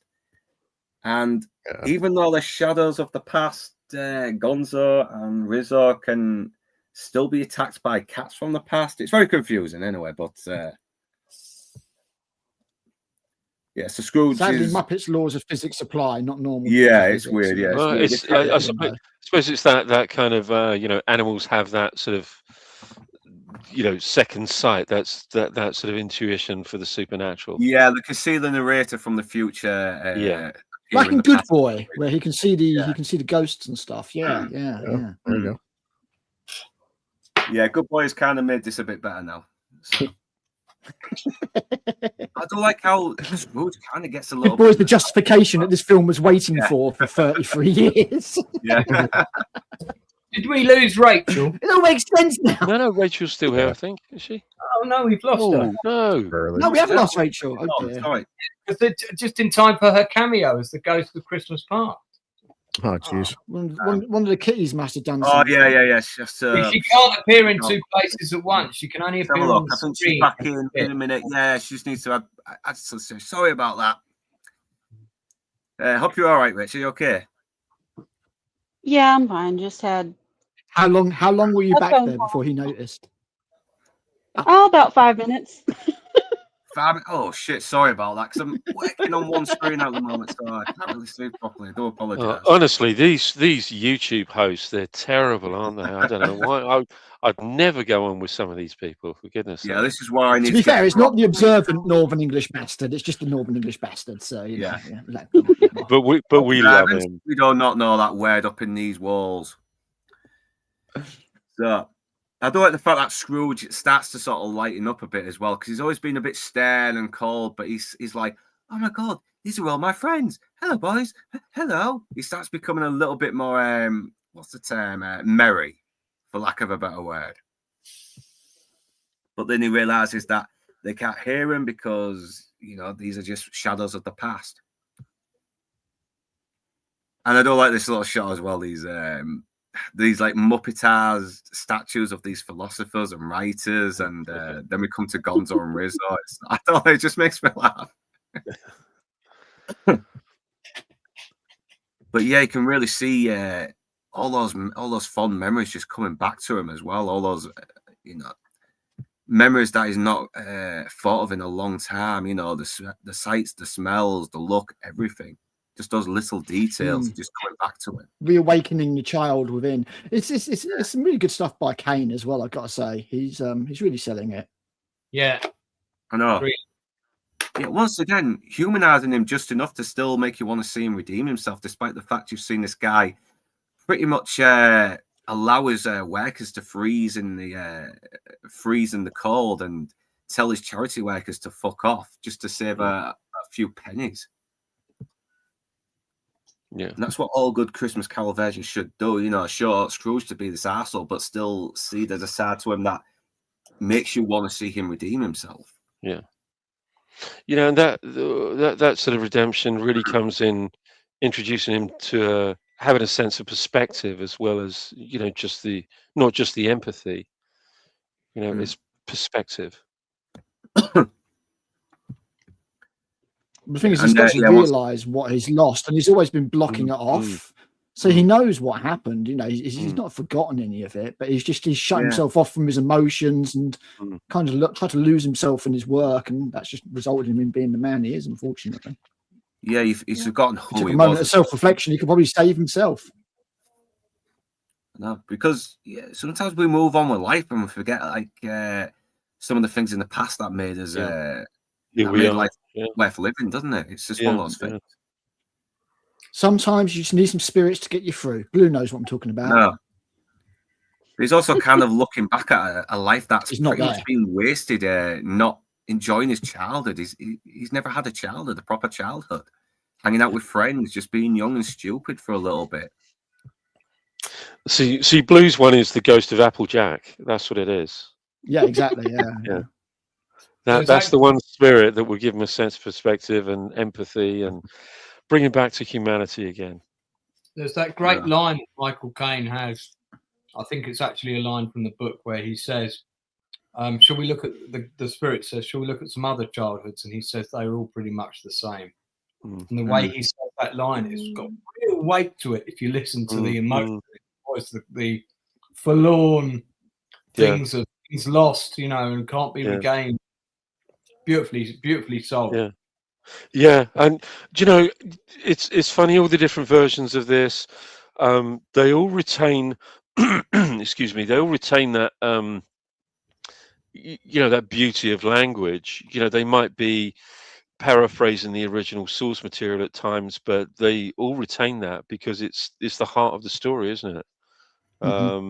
But there's a lovely little story, a Sherlock Holmes story that was written by Stephen Fry back in the 80s, I think, called The Case of the Laughing Jarvey, which has it's to do with A Christmas Carol and Charles Dickens. So really, really lovely little sort of spin-off Sherlock Holmes story. And if I'm sure you can find it online. I know it was in his one of his paperweight books. But it's a lovely story. Hey, Mystery, how you doing, man? Yeah, it's a Hey. pagan holiday. It's an awesome pagan holiday. I love it. I'm a big kid, so. But this is obviously losing a lot of information from like we've seen in the other versions and the books, and it's mostly just like, okay, Scrooge was always kind of a very business-like person, and he was influenced more to be business-like by his teacher in the past. And he never sort of learned to cut loose or enjoy himself a little bit as well. And yeah, and look at this kid's face as well. He looks like he's wondering, okay, well, what am I supposed to do here? I'm next to a puppy. It's like, because he kind of has the same sort of monotone delivery, like, yes, headmaster. I'm looking forward to it, headmaster. But anyway, it's like, so yeah, the move on to where he's a little bit older, and this is where, and yet he really sort of lightens up a little bit as well. He remembers Fezziwig. He makes this joke about him being as ruthless as a rose petal, and he kind of says it in a very endearing way, not in an insulting way. And yeah, we got Like the Rat with Rizzo, which is always funny. He's trying to drown this rat. Yeah, because it's a cartoon as well. He freezes to death in water and gets smashed through it and still be okay. But once again, this is perfect casting. Fozzie has this sort of likable character to him, and Fezziwig was always this very likable guy who was always making people feel welcome. And Fozzie the Bear is the perfect casting for that. You need a good character who has that very warm presence towards him. Mm-hmm. And you've seen Scrooge smile a little bit more as well. You can really see him sort of starting to open up a little bit. Yeah, so he smashes his Rizzo out of the ice, and sure. Yeah, and you've seen Animal. Fucking hell, it's like Animal. Yeah, Animal. Fezziwig is trying to do his speech. No one's listening, and he's like, "Quiet." That's my favourite Muppet. That's my favourite. Animal's my favourite. That explains a lot. So good. Start their own world off. I like the fact that these two are still fucking kind of arseholes to Fezziwig, and Fezziwig is just like, what do you like? What do you like? Because these are the guys that would turn Scrooge into a bit more of a ruthless, cold businessman, aren't they? But I think in the original version, I mean, he kind of meets guys like the Marleys later on, doesn't he? After he betrays Fezziwig to go work for another company. Mm-hmm. Yeah. Well, he doesn't really betray him. He kind of just ends up working for another guy because Fezziwig's company is just going under. He betrays him to go and work for the rubber dog shit factory, which was doing more business. Yeah, were they? I thought it was just. Yeah, probably did then. I need to rewatch the Alistair Sim version again, man, because that was a good. That is still probably the best non-Muppet version of A Christmas Carol, in my opinion. So yeah, he makes this fucking stupid speech where he goes, it's just now, it's like, everybody have a Merry Christmas. That saying is like, that was stupid, that was short, I loved it. That voice pretty well. Yeah, and then Rizzo tries to get someone to eat, and the grip starts singing it. It's like, what's that chef saying? But yeah, everyone's enjoying the party. Fezziwig is making feel everyone enjoy themselves, and it's not even. I'll give credit though; they've got a really good Michael Caine lookalike here. I don't know his name though. But whatever happened to this guy? What else did he do? This actor, he was all right, I thought. I'm going to look him up. I'm sorry. I know he doesn't really get much to work with in as much as screen time, but he does do a pretty decent job in the small amount of time he has. Yeah, he does. Because once again, this is a much more abridged version of the story, because we got fucking Arthur from Manda playing the very young Scrooge in the Alistair Sim version, and we do get to know him a little bit more as a younger man. That he was a very good guy. He was grateful for what he had. He had a great woman, but you know, as soon as he worked for the other guy, he became a lot more cold and ruthless, and became ended up kind of isolating himself, alienating himself from people. Little minor fact about the original Alistair Sim Scrooge, and you probably already know this, but George Cole, who played the younger Scrooge, he was the adopted son of Alistair Sim, because George Cole was an orphan and he was a Barnardo's boy. And of course, he was the one that helped him sort of into acting, and I didn't know that. Yeah, hence him casting him, you know, helping to cast him in Scrooge. But yeah, lovely actor, George Cole, especially in the Centurions films. Yeah, it was good, man. I loved him in Mando as well. He was a really good sleeve back in that. But he sort of, once again, he was very likable too. I think Flash Harry is just, I love Flash Harry in Centurions. That's the one. Well, this version of young Scrooge, he's just a very naive guy who's just a bit too preoccupied with his job all the time. And one thing we see him do is complaining about the budget, and it's like, do you know how much you're spending on this festival? It's like, just enjoy yourself, loosen up. So he's obviously an uptight guy. He's not a bad guy. He just hasn't got much of a sense of humor or a sense of you know, trying to find a way to relax and just be with people. But then he falls in love with this woman, and you know, you can see it in Michael Caine's face straight away that a lot of old feelings are just flooding back, and it's all conveyed in that one facial expression. Yeah, and that's what a good actor does as well. No words are said, not one word is said. You can see it in his face. He did a lovely series of acting classes where he was explaining to these acting students about the facial expressions and how different it is through film and theatre. But he was saying that, you know, just imagine, you know, how much is conveyed through your eyes. You know, you have your face 40 foot high on a screen, and how much you have to emote through various subtle movements of your face, but particularly your eyes. And if you watch Michael Caine in any movie, he never blinks.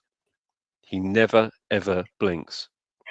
Yeah, I kind of noticed that later with the Tiny Tim scene. I mean, because I think when Michael Caine is at his best here with Scrooge when he's not saying anything. You know, because that's what a good actor should do. They should make you feel what they're feeling without having to say a word. Michael Caine does that very much a lot. Yeah, he does. Yeah.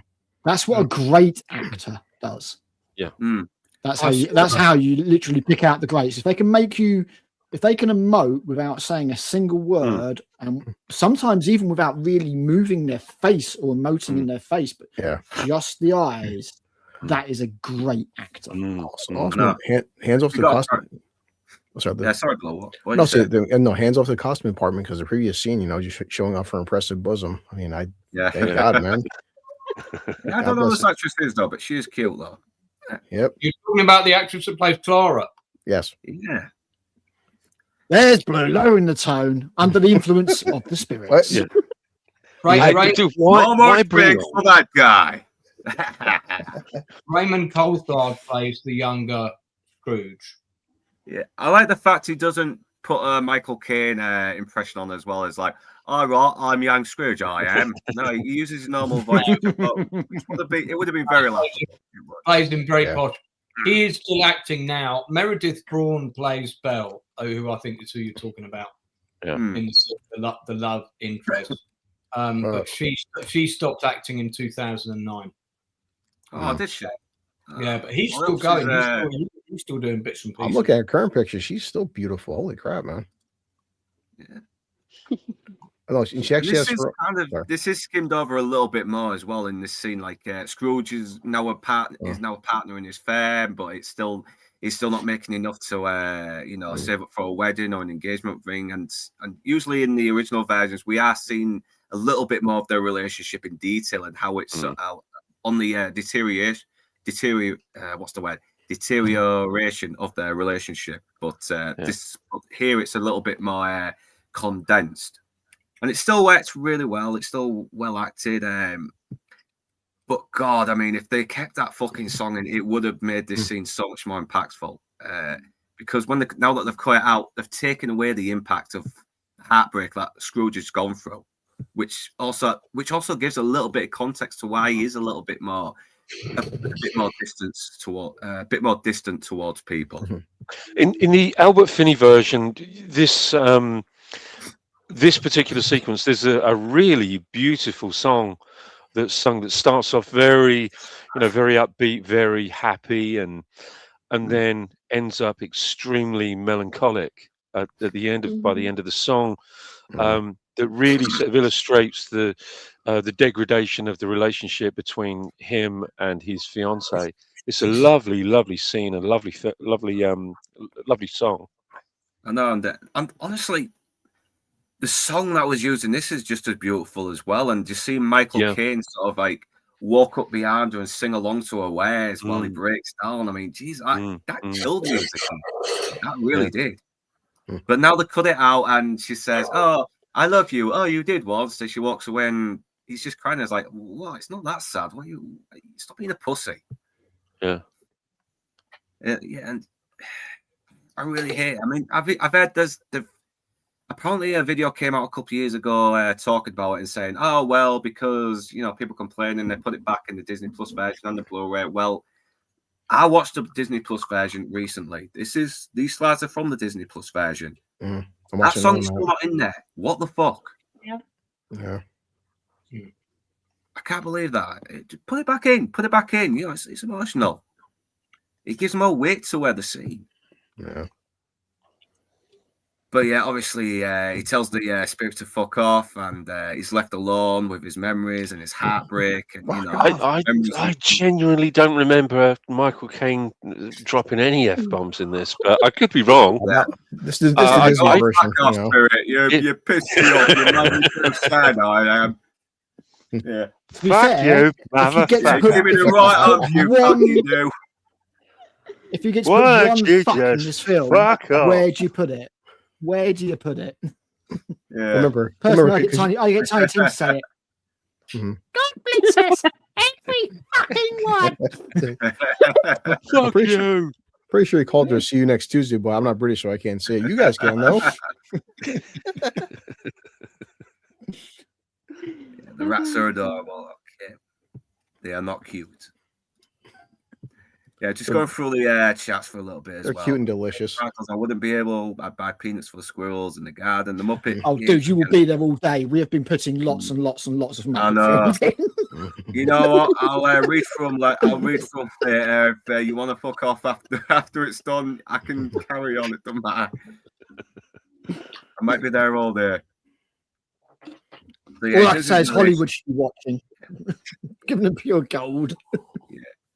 Yeah, so Charles Dickens tells us that he's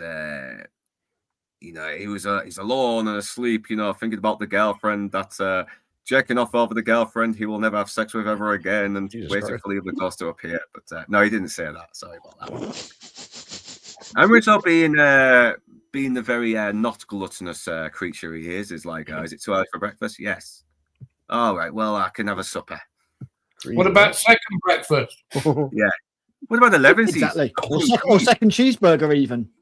Yeah, I'm eating second cheeseburger right now.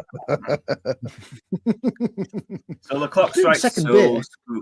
Scrooge is thinking, yeah, nothing's happening. And then a big light comes out, and then the room appears, and one of my favourite characters in the movie, the Ghost of Christmas Present. He is so fucking awesome. Yeah. I love this take on him as well. Like, he keeps forgetting what he said because he's constantly living in the present. That is a very good idea to take on this character. How is he fat though? He's looking at vegetables, man. I want some damn pies and some meat, man. The milk of human kindness. Elephants and hippos only eat vegetables. Yeah, well, they're doing it. But I think this is probably my favorite character in the entire story, not just this movie, but the and I think that Jason Fleming played the Ghost of Christmas Present in a version for the BBC, I think. No, he played. Ah. No, he played the Ghost of Christmas Future. Oh, was it? In the Tom Hardy version. Right. I thought it was Ghost of Christmas Present, but No. yeah. His character has his lips sewn shut, and so it's a big makeup job. Yeah, and nice. Jason is known for like not minding big makeup jobs in the chair, so they came to him first. He got the job. Yeah. And contracts were all signed and everything. And Tom Hardy doesn't like him. So wow. Tom Hardy was produced. This is a true story, and I don't mind telling it publicly either. Tom Hardy, who was producing that show, said, "No, I don't rate him. I don't rate Fleming. Get rid of him." And so Fleming was taken off it, but he got the contracts had been done, so they had to compensate him. Yeah, because he turned down other work. Rutger Hauer was cast. Rutger Hauer then died before they were due to start filming. And so, the producers turned around Hardy and said, Fleming's the only person available who's willing to sit in the makeup chair. And so they went back to Jason, who then doubled his fee and cast in the show. Yeah. I don't blame him. I do not blame him after all. I mean, fucking hell, mate. Damn right. Jason Fleming had been in the acting industry a bit longer than Tom Hardy at that point as well, wasn't he? What a wanker. I've got to be honest, when you look at Tom Hardy, you can kind of see him as the Bill Sykes character, can't you? He has that sort of Oliver Reed look about him. Yeah, he has got that Oliver Reed look about him, and I can imagine him as in Dr. Jekyll and Mr. Hyde as well. I think he'd play an incredible Mr. Hyde. Yeah, Jason Fleming did though in the League of Extraordinary Gentlemen, didn't he? Yeah, he did. Yeah. Yeah, and Calibos as well, wasn't it, for Clash? Yeah, I had two phone calls with him when he was in the makeup. Both of those characters. Yeah, he's doing his best in the movie. Shame the rest of the movie just wasn't. The original's a classic. It really was. Yeah. But I've not seen that since it came out. It's been a long time, and honestly, it's not a film I'm keen on going back. Going back to what Inside that was Man, the one that Sean Connery chose over what's the name, wasn't it? Never mind about that. He was offered something else, and he chose that. This Ghost of Christmas Present is the best version of the Ghost of Christmas Present in any version. Yeah, because there's a lot more candor to Scrooge, isn't he? Even when he sort of calls him out on his bullshit, he never does it in a very sort of stern, like he's lecturing him the way Edward Woodward did a little bit as well. I mean, even though Edward Woodward's character is justified in calling Scrooge out on his bullshit, he's a little bit more sensitive towards him about it. No, you're missing the key thing, Northern. This version is so cuddly. Yeah, that as well. Yeah. You want this guy? He's like Santa Claus. He's very Santa Claus-like. He's very ho ho ho ho. It's basically right. Brian Blessed as a Muppet. Yeah, basically. Oh man! Please tell me the Ghost of Christmas Present in one time. I really think if you kind of were to do a montage of all of the Ghost of Christmas Presents, there's so many similarities. I have to be honest. I absolutely adore the Edward Woodward version. I really do. I like his version. So do I. But I don't want to cuddle Edward Woodward, but I do want to cuddle this guy. So, Yeah, Edward Woodward is a guy who's very stern, but with good reason. This guy will actually kind of shame you with kindness a little bit. It's like he'll call you out on your bullshit, but you'll be happy he does it. That's a good phrase for it. Shame you with kindness. Love that. Yeah. Exactly what this guy is. I mean, he doesn't go too hard on Scrooge, even when he uses the whole, surplus population line against him later on. But I know the fact Scrooge likes him as well. He is like, you got 1,800 brothers. Oh, imagine the grocery bills. And they actually have a good laugh as well about it. It's a good little banter. And he gets a good dad joke in as well. Like, you're very absent, you're a little forgetful, aren't you, Spirit? It's like, no. Wrong word. You're a little absent-minded, aren't you, Spirit? It's like, no, I'm a very large absent-minded spirit. Ho, ho, ho. Yeah, you love the dad jokes with this guy. No, this is where we do It's start got to kind of see. God of the feast kind of thing about him. Yeah. Bacchus almost kind of thing. Yeah. And yeah, this is Right. where we do start to see Scrooge start to lighten up a little bit and start to see that, maybe Christmas is something to people. I just wish I could understand it. And he actually does sound a little bit sort of disappointed that when he admits that he never really understood what Christmas meant to people. There's a version of this that came out in the early 70s. It's the animated. Oh my God. Yeah. The Richard Williams animation. Yeah. Inside Man.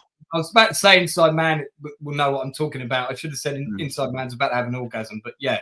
So and the version of Ghost of Christmas Present is almost identical. There's an animated version of him, and you could put him side by side with this guy, and they look exactly alike, the colours and everything. Yeah. And I really like that version as well. Oh my! It's funny you mentioned that because, taking the piss out of Northern earlier on, saying that he's a Philistine for this, introducing him to A Christmas Carol. I have to be honest, that Richard Williams animation from the 70s, that was what introduced me to A Christmas Carol. Yeah, so, it's the same. Yeah, same one. Yeah. That's what introduced me to it as well. And I've just found it. And I'm gonna I'll put the link. I'll put the link for it in the Brilliant. Brilliant. Watch it. But Oh my very goodness, crude, very crude animation. But yeah. But yeah, the Chuck Jones and Richard Williams, they did a whole load of these films. Yeah. I mean, if anyone doesn't know who Richard Williams is, he is the guy who animated all of Who Framed Roger Rabbit. There you go. I'd love to do something on that one, though, because that is a fucking movie. And the Pink Panther title sequences as well. Those are all Richard Williams. Those really beautifully animated Pink Panther title sequences. I'm gonna have to check that out because I like Chuck Jones as well. I mean, I love his version of the Grinch as well, which is still the best version. Agreed. Daft Later was just sent $10 American heading out. Take care, gang. Merry Christmas, lads. Merry Christmas, Daft. Merry Christmas. Yeah, Merry Christmas, Daft. I'm hoping that show gets better.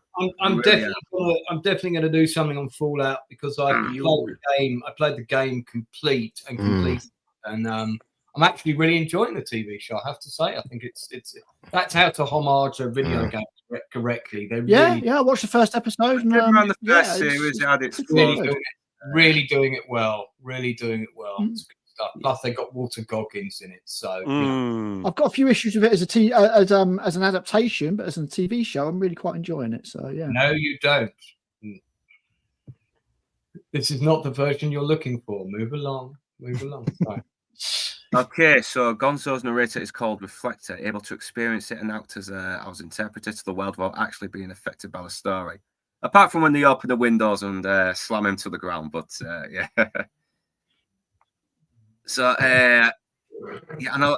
So yeah, obviously we've got the dancers as well, and this is very impressive. The fact that they got to have people moving around in this very sort of.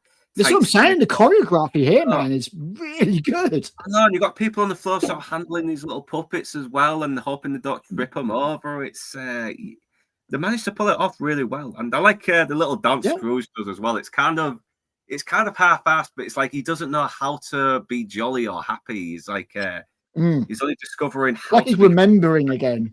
Yeah. Like it's all coming back to him, but it's just not coming back well. He's very rusty at dancing happily. Yeah, because he gets really upset when this guy has to leave, and he's like, "Oh yeah, I know. As soon as I saw him get old, I was like, oh shit, man, I'm depressed now." Yeah, it was. I was kind of gutted at myself when I was watching the movie that this character was leaving. You know, because he's so fun.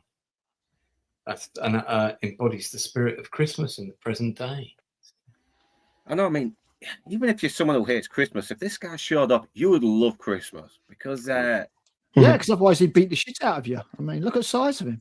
So look at these two in the corner right here. It looks like they're trying to walk out, but they can't because that's where the set ends. So they just stood there awkwardly waiting for the shot to finish. Where was it filmed? Shepperton. Yeah, Shepperton. Okay. Shepperton Film Studios. Yeah. And the floors were constantly removed to allow the human actors and the Muppets to interact. Yeah, to get the puppeteers and everything. They put the puppeteers basically in effectively the basement of the sets, and all the sets around.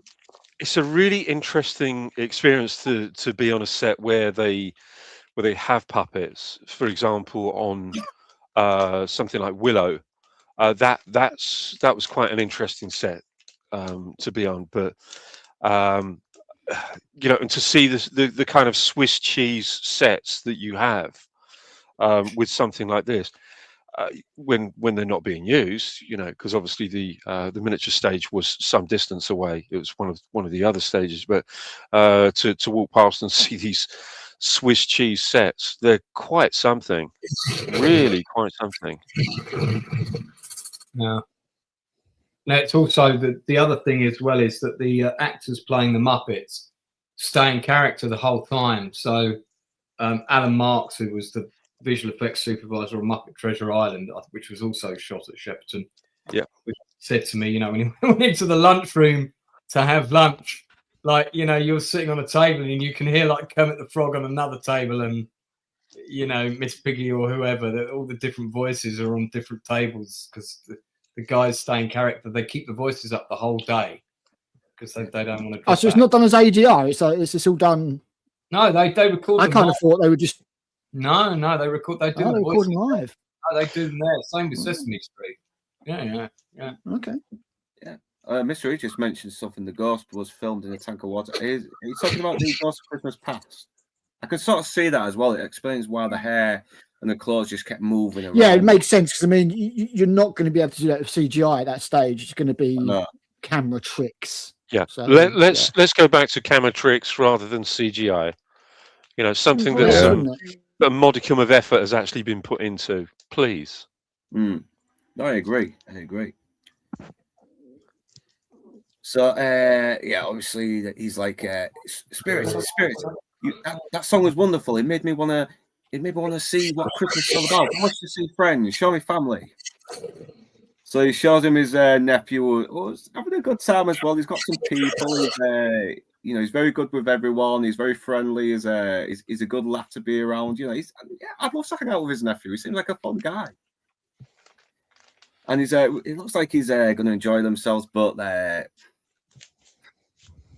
and he obviously likes a good piss up as well, his nephew. Yeah, it does. Yeah. Uh-huh. Yeah, and it's kind of cool. Well, it is Victorian London. Yeah, probably goes to opium dens. Alcohol, snuff, or mercury. Yeah, he definitely goes to opium dens or gin houses and all that kind of stuff. Yeah, and the seedy parts of London. But they seem happy as well. They just seem to be happy to be enjoying with each other. They aren't exactly rich, but I don't know. They look like they're doing pretty well for themselves. Yeah. And they're playing this game as well. Yes or no. He has to think of. Everyone has to guess what he's thinking, and it's an unwanted creature. They make all these guesses. I love how Wong says a rat, and he's like, "You called." Because I think his nephew's got. I think his nephew's got syphilis. Personally, yeah. I think he's been around too many. Too many whorehouses. Yeah. He's just living for the moment now. He's just thinking, right, my days are numbered. I might as well be happy. That was two great captures of his wife there. She just go between those two constantly, and you could do an animation almost. Go back one, and then another one, and then just switch between those two, and you have pretty much got an animation right there. Stupid timer. Here we go. No, I can't do it. I can't seem to do it. Damn it. Never mind. Yeah, it's the wide spaces between the fucking arrows. It's annoying. But obviously, Scrooge is enjoying himself a bit as well. He seems to be feeding off the enthusiasm of everyone, right up until they guess that the unwanted creature is him. And you can really see he's just crushed by it. The fact that they're laughing at him as well. I mean, he almost breaks down. He's like, "No more. I wish to see no more."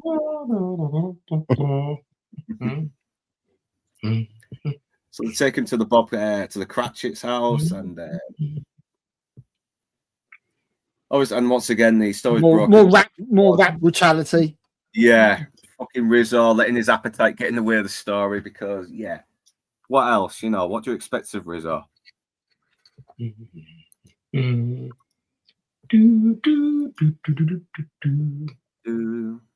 So yeah, he gets trapped. Yeah, he gets stuck in the fucking chimney. So Gonzo decides the only way to help him is by.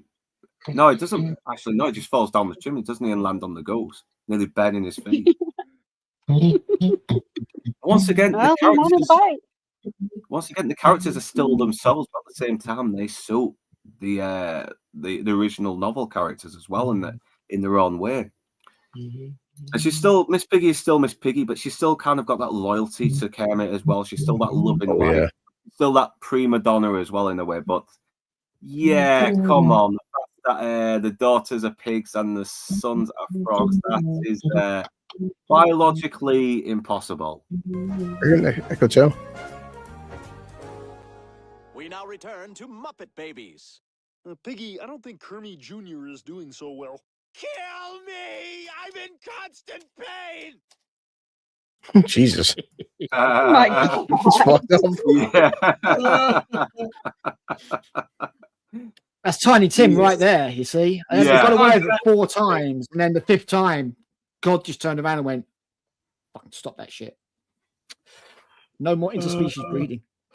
I always love it when you see the actual Muppets walk and there's nothing sort of like covering up to make you guess where the legs and the body ends. I mean, you see the full thing in view. I mean, This is when he's walking on the rolling tumbler. Yeah, you can sort of see it as well, but yeah, it's it like a gives it bit more tombola. charm. Yeah, they've obviously used some kind of digital effects as well to sort of like remove the hand that's whacking the mouth and the strings whacking the legs and the arms, all that stuff. But it still looks good though. Still looks better than if it would be CGI today. Now, Northern, can you confirm this is an accurate depiction of your street? Oh yeah, definitely.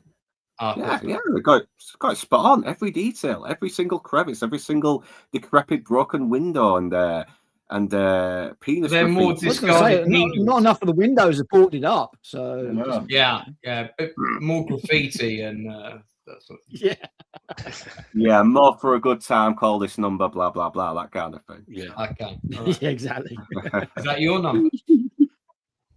A few scattered condoms, some syringes.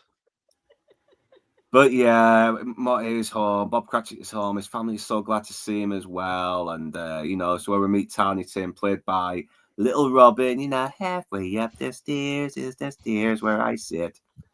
Once again, that is having this character as Tiny Tim is a good idea. The fact that it's just this really tiny little thing with these big wide eyes as well, and the fact that he's dying just really does add a bit of darkness to it as well. Oh, so you're not supposed to find it hilarious then? No. Oh, you can find it hilarious. No,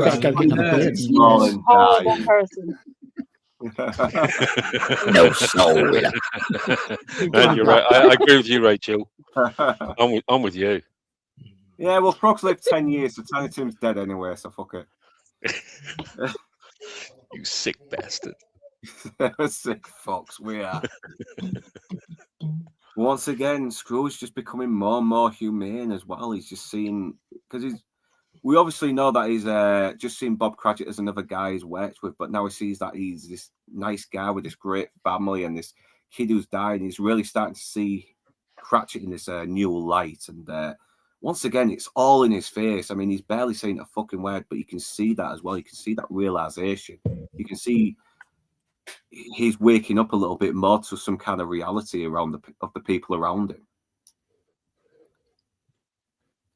And once again, he has to hear the fact that he is despised because he does the right to as well. I mean, he's shortchanged his fucking employers. He's not giving them a raise. He's paid him measly wages. His family is struggling because of him, and he deserves everything that Miss Piggy as his wife is saying to him. But once again, Bob Cratchit is just a nice guy. He's I'm just going to come out and say, Miss Piggy does not look like she's been missing meals.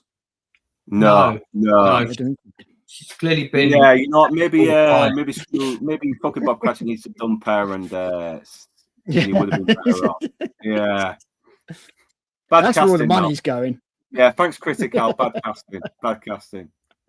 Yeah. What's she spending their money on here? It's not food. Is it new shoes? Yeah, Miss Piggy's probably got an OnlyFans. Learn the truth. Yeah, she's probably got an OnlyFans. That's why she's having enough money to live happily while Kermit is struggling and doesn't realise it. Those eyelashes, they're not cheap, you know. Yeah. Indeed. How would sub? Well, obviously, Tiny Tim sort of brings back the the warmth as well and starts singing this song about being grateful and loving each other, blah blah blah. And you can really see on Scrooge's face, he is endeared by this child.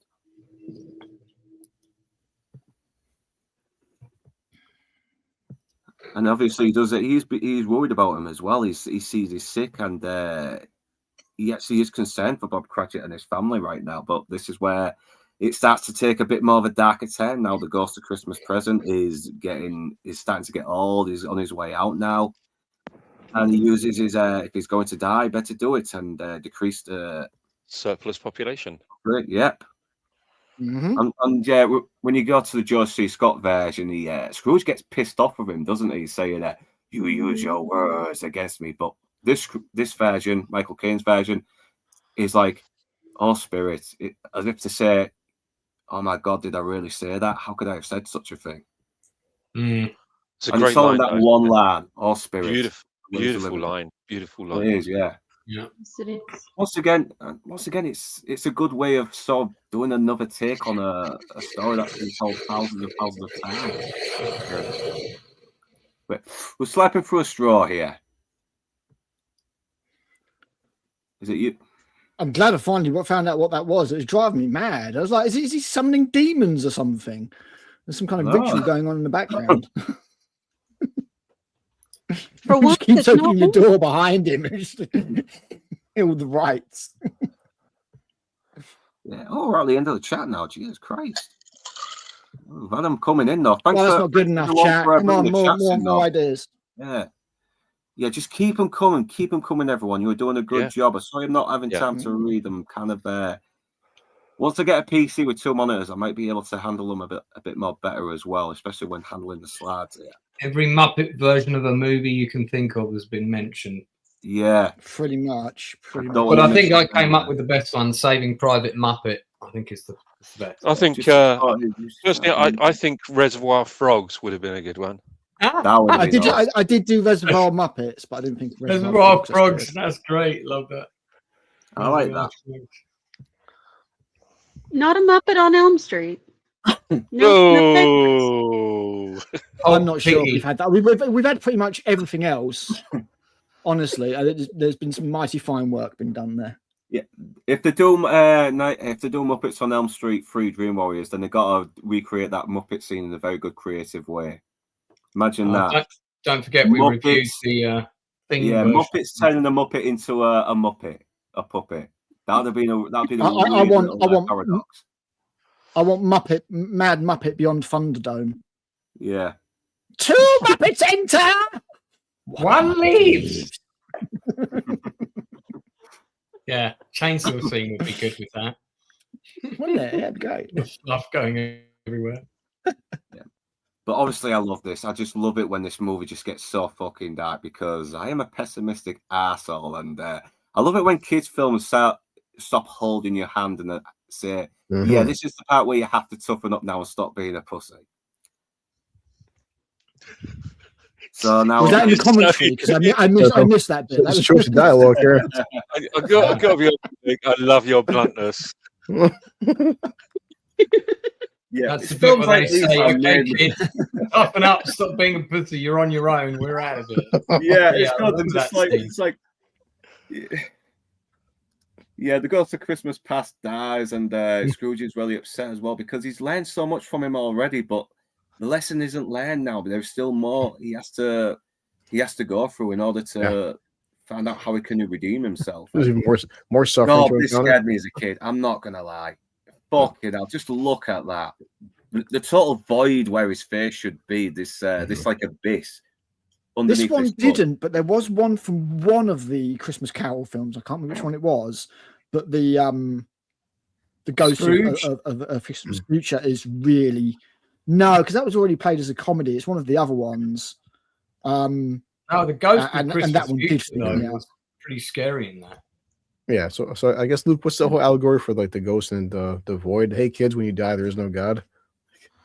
Yeah. Damn, Life is empty and meaningless, and Jesus, full of man. misery and depth. And... Yeah, the Ghost. Like I said, just get it out of the way. Tell them on their first birthday. Their first birthday, as soon as they blow out that candle, there you go.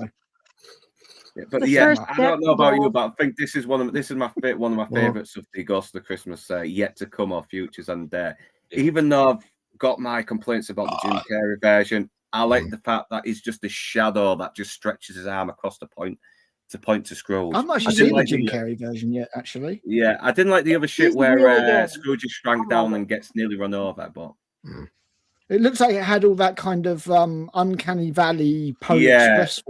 There's a lot wrong with that film. There's some good in that film, but there's a lot wrong. I didn't like the fact that in like Darth Vader in the future is constantly shrank down and nearly ran over a few times. But then again, it was cashing in on the whole 3D sort of fad. Right. Yeah. It was very much of that era. Yeah. Yeah. There is one bit when he's shrunk down that is it's great. Just the voice acting is great because of the way he pulls his voice back. It's excellent. When he's talking to Mrs. Dilbert. I did like the fact that Jim Carrey also plays the 3 different ghosts as well as Scrooge, which I thought was a nice little idea. It's right, okay, yeah, that's kind of interesting. I'll get more into that on another stream, but it is one of my weaker. It is one of the weaker Christmas carols in my opinion. Yeah, I agree. Not a fan of that version. But this is where Gonzo and Rizzo are saying, "Oh, this is too scary. I don't think I can see anymore." It's like, yeah, you on your own, kids. Yeah, I love it. I just love it when kids just go dark. I do, and I say, you have to toughen up because that's what I love about kids' films. When they go dark, it shows that once the kid gets through it, they can handle anything. Also, there's no Easter Bunny or Santa. Bye. Yeah.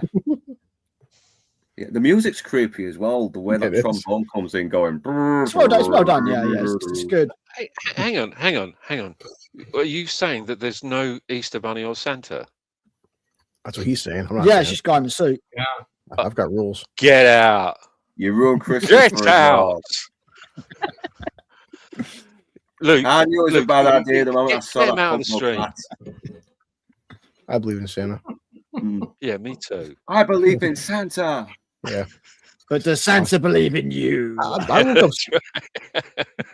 Every Christmas I woke up and went out to the tree. I seen Santa, and for some reason my mother was on her knees. I don't know why. You got really good presents that year. Yeah, but the wrapping was so sticky.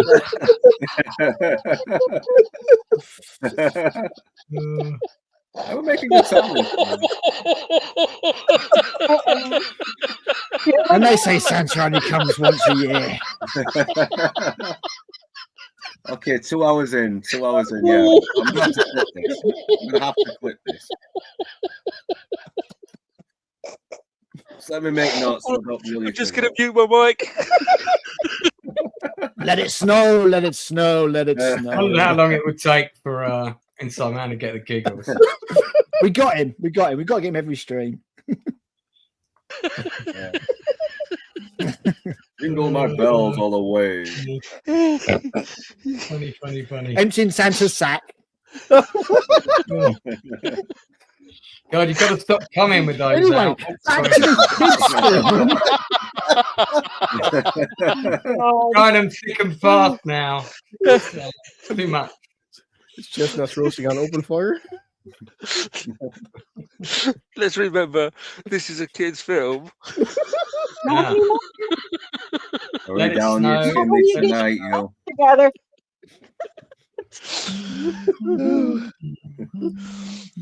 The death of innocence. It's the season to be jolly.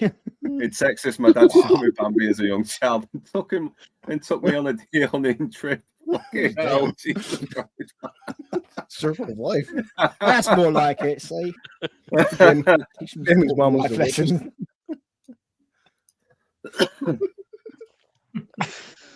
That's right.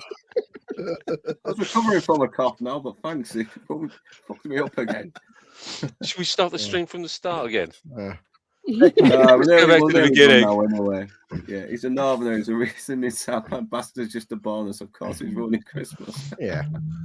Plus, to say, as a family man, I appreciate my father. My dad worked a lot. She's always like, "Hey, Chris, your dad's working all Christmas Eve." Okay, makes sense. But then who did I wait? I love the fact that See, this isn't a Nielsen's ratings. I can misbehave here. It's great. It's fine. Even Lance is going to let loose, but it's fine. there's no air of professionalism or decorum here. I don't know what you mean. Yeah, we're not trying to get industry types on this stream. We probably won't. If we do, it'd be a fucking miracle. That poor bastard. But yeah, I don't know. There's been enough Muppet film ideas. You're going to have producers phoning you for the next 5 days straight, I swear. Yeah, we're trying to get up as many as we can. Hopefully, someone will see this and actually fucking pitch something to Disney. Not that they'll take it anyway. But yeah, obviously the future. The good, the bad, and the Muppets. Tell me more. Yeah. Obviously, so now the future is grimmer as well because it's raining now. There's no snow whatsoever. It's all dank and grey and miserable. So typical British. Well, yeah, that's how you know it's London. Yeah. Yeah, look, filmed there's entirely on Spinalord making location. his nice little appearance. Filmed entirely on location in Hull. Yeah. Now, I analysed the joking. scene. Oh, it's Alan. Problems with it. Alan, it's your the actual cameo. fine. Exactly. Perfectly visual depiction of a spider.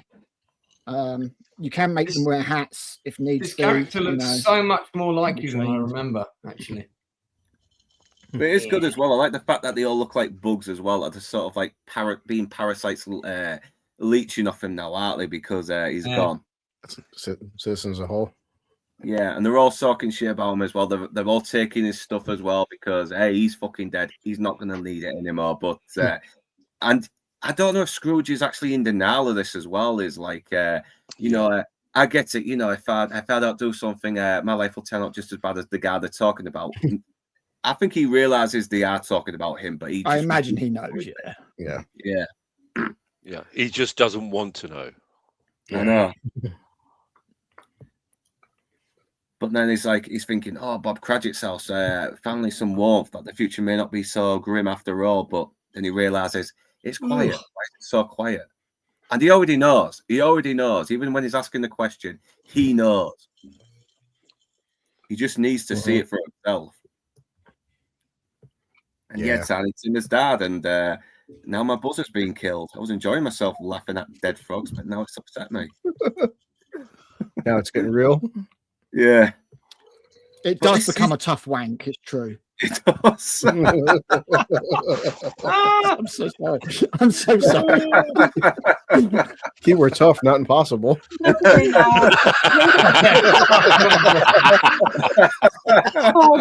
Go full thrust.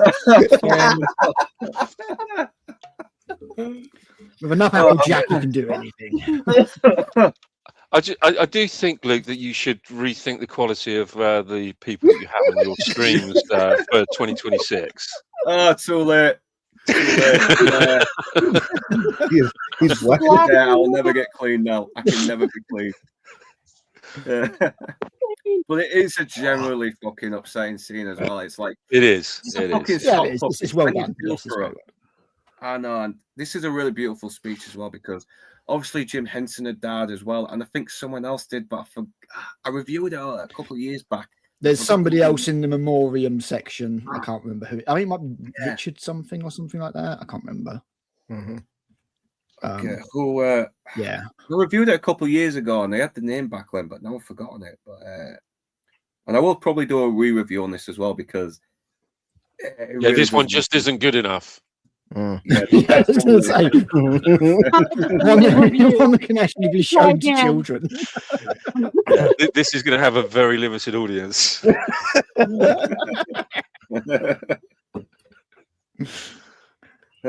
He's never going to get to 2K like this, or is he? Yeah. It's all about the hashtags. Yeah, I'm going to have to fucking buy some more bots to sub to because, Hashtag heart way. Who died before Muppets Christmas Carol? Because yeah, who was the second guy? Ball names. Stalin. Richard. No, it was performer Richard Hunt. That's it. Yeah, He I died think as it's well. Richard. Yeah. Yeah, he's Yeah, just don't use the Dick Hunt, kind yeah. of Dick Hunt Hunt. is just yeah, not he's the guy who really. played Scooter and Beaker and Statler. He died. Yeah, whatever you do. Yeah. Uh-huh. Poor dog. Poor old Dick Hunt. Yeah. Poor old Dick Hunt. He's Sorry, a long- Dick. He was a long fellow. Oh yeah, yeah. The worst thing is his middle name. Sadly, his middle name's Ian, so it's Dickie and Cunt. So you know. Oh Christ, man! I could have got to 2K. You fucked it up. You fucked it up. I know, and we're trying to be an emotional moment. So anyway, this really serious scene where the child. Yeah. Please, everyone, like retweet this Oh, stream. look at him to share. Poor How this is hilarious. inbred kind of genetic abomination that was Tiny Tim's day.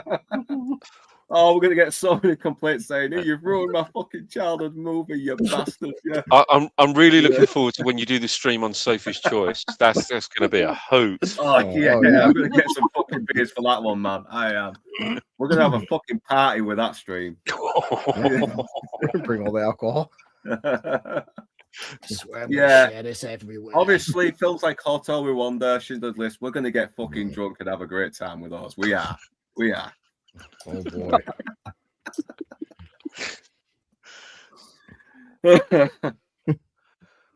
So yeah, Tiny Tim is dad and Scrooge is upset. Everyone's upset. It's really sad. So they're at the graves. They're at the graveyard now, and he's still asking his question: who is the guy that these people were happy to see die? And it's like he's trying to sort of lie to himself as well and say it's not him, it's someone else.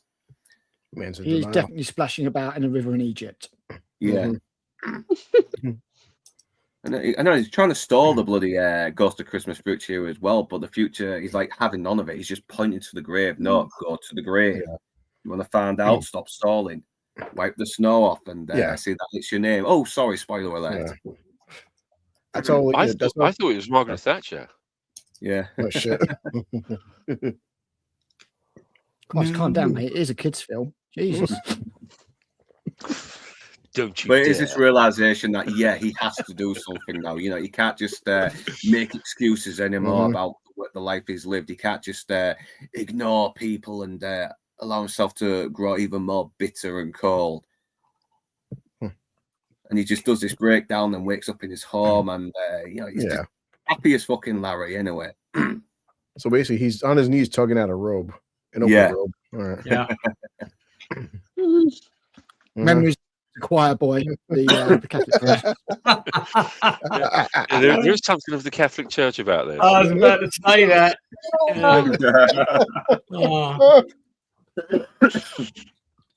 Oh, Danny boy. Definitely blowing. Yeah, blow those pipes, Danny boy. Going to hell. Yeah, and I like this little reaction as well, which is once again we've seen many different reactions of Scrooge, finding his redemption and being happy and waking back in his home and realizing he can still he can still do something, he can still do something good, he can still be a better person. And I like the fact that he's actually struggling to act happy because he's been such a miserable bastard for so many years. He doesn't know how to do it anymore. It's like he's still trying to learn how to be happy, relearn how to be happy again. Yeah. And I really love giddy. that. Yeah. I mean, and he's a better person, but a nice act of violence. He just killed these two open a window. Yeah. Yeah. They should not be alive after this. The rat brutality in this film is pretty damn harsh. Yeah, it is. Oh yeah. So obviously he's doing the whole you boy, what day is it today? It's Christmas. I haven't missed it. The spirits can It's all Halloween. do it. Yeah. Spirits can all do it in one night. Yeah, you boy, you go get the turkey. If you manage to get it really quickly, I'll give you an extra shilling. Fuck off. Whereas what you should turn around and go is, are you fucking kidding, mate? The size of that turkey, I won't be able to lift it. Like, what it? Pay for a whole load, little gang. I know the first thing is to send the turkey to Karachi because it's twice the size of Tiny Tim, and this is where we get to the scene where Scrooge starts singing as well. I mean, but he runs into he actually says Merry Christmas to Charles Dickens and the Rat as well. It's like for this one little moment he's noticed they exist. Then he comes to the charity workers. Very joyous. Very joyous. Yeah, he comes across the charity workers he threw off, and he says, "You know what? I'm going to donate to these people. I'm going to donate to the poor. I'm going to help them." And many back payments are included, I assure you. Yeah, many back payments as well. He's been very generous as well. He's and then he gets a gift, and he's so unused to receiving kindness that he kind of is lost for words there as well.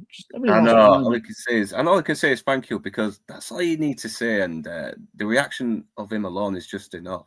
And it is very once again very wacky humor, but it's still very touching. It still captures the heart of what Charles Dickens had set out to do in his original novel. Heartwarming. It is disgusting. And it's sad to have him help him out as well on his crusade of generosity. Yeah, and Michael Caine can't fucking. And also, that guy looks like a giant sprout. Yeah. Now, everyone's opinion: is Michael Caine doing some good singing, or is it bad? I think he's fine in it. Yeah, he's fine. I mean, if you can, he can't sing, but you can see putting his heart and soul into it. You kind of can't but be charmed by his bad singing. Yeah, I mean, it's certainly better than Rex Harrison in My Fair Lady. My Fair Lady. Yeah. Yeah, well, he's mostly talking, isn't he? Well, he is exactly that. He is just speaking, isn't he? He's not exactly Michael Crawford or anything. I think he's doing all right. Yeah, but it's not really that bad. I mean, there's a couple of times where he goes a little off key in places, but it's never that painful. I know in my original review I had Sam and Carol reacting to him very painfully, but that was kind of just for a laugh. That's kind of a laugh. That's just me being a fucking ass. Oh, me. Oh, you're horrible. Yeah, you're a horrible human being. You need some redemption. Yeah. You will be visited by 3 ghosts this evening. Oh, I'm always visited by 3 ghosts after too many whiskies. Now, you see, in this screenshot, we really need to know what's going on. Yeah, he looks fucking drunk, doesn't he? Yeah, Fred's face. Now, obviously, in the other versions of Scrooge, we do actually see him a much more moving redemption between him and his nephew, but obviously it's kind of brushed over a little bit, but it's still very funny and charming. You know, even his wife is kind of flabbergasted. Don't need any more here, though, really. Yeah. I will just say that shot does actually look like she's laughing at him, just letting rip. He's just farted. She's laughing at it, and he's thinking, "I'm trying to hide this." I'm trying to hide this. Do you mind? Right. You honk, darling. She's going, "What's that? Who did that? Was that that's, you?" That's very much hoping. That's the face of hoping that's not a shart, isn't it? Yeah, he's probably said to, "Where's the toilet?"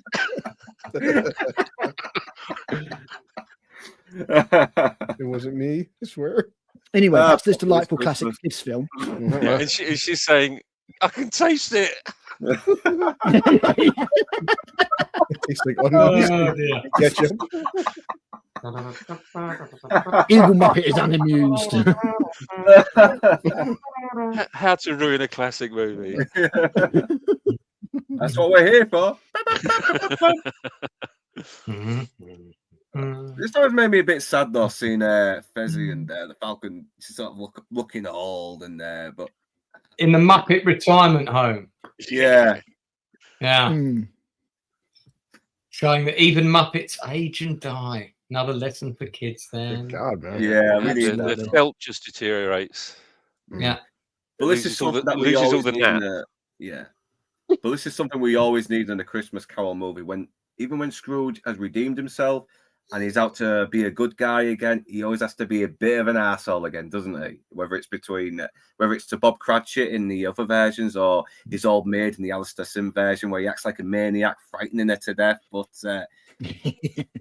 yeah, I like it when good Scrooge is kind of a bit of a troll as well, because once again he's acting like an asshole, saying, "Well, you should have been in work earlier, but it's Christmas." Oh, that's no excuse. And before revealing that he's actually going to give him a raise and actually help his family out, everything, and actually be a better human being towards him. And yeah, I love how Miss Piggy is really ready to fucking give him a good fist to the face. She's ready to go. Yeah. Therefore, I'm about to raise your salary. And I'm about to raise you right off the ground. Excuse me? That's pretty good, man. Do the rest of the stream in that voice. It will increase the views. Yeah. Yeah, the very talented Franco's doing a woman's voice there, doing the voice of Fezziwig and everything. Mm-hmm. So yeah, he's going to pay the mortgage on his house, everything, and yeah, he gets invited for Christmas dinner and brings him a really big turkey, and everyone goes in, and Gonzo says, and yeah, he was a good person, and even better second father figure to Tiny Tim, who did not die, and yeah. Well, he must have died. He must have died at some point. I mean, he died eventually. Who did not die in the timeline of this story? Yeah. He did not die for a few weeks at least. Yeah, he died maybe 10 years later, because that's how long he lasted this Christmas. Yeah. The poor genetics caught up with him eventually. Yeah. Yeah. I'd love to do this more lesson to kids that look, notice everybody's happy now that he's spending money. So in the end, money does buy happiness. Yeah, that's right. Yeah. They're so superficial, these people. Capitalism rules. That's Honestly, basically what it is. Victorians. I learned something today. I learned that money can make you happy. And if you're poor, you're fucked. Pretty much. But everyone's there, though. Even his nephew's there. Everything. It's it was not heartwarming. It really is. Just in the oven for afters. Yeah.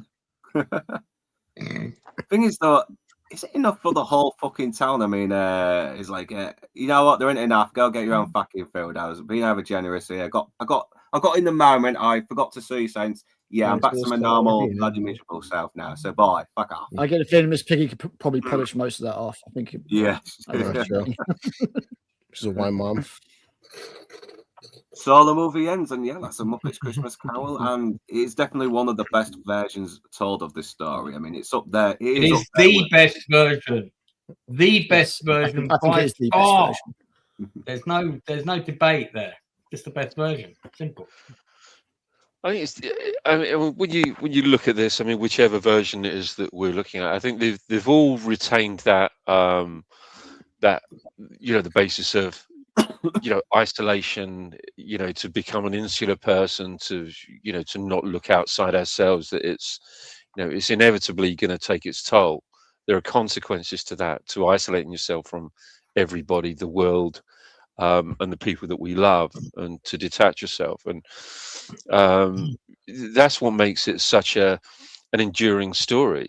There is something very, even though I'm an atheist, there is something very Christian about this. There is something very, very epic and biblical about this. And I love it. I think it's a terrific story. I think it's a beautiful story. It's about the soul of a man, isn't it? It's about saving someone's soul. Yeah. There is room for redemption. However mean and awful a person might have been, but the fact that we all have to look inside ourselves and identify our faults. I mean, we're not all, well, sorry, I'll rephrase that. You're not all perfect, but some of us are. But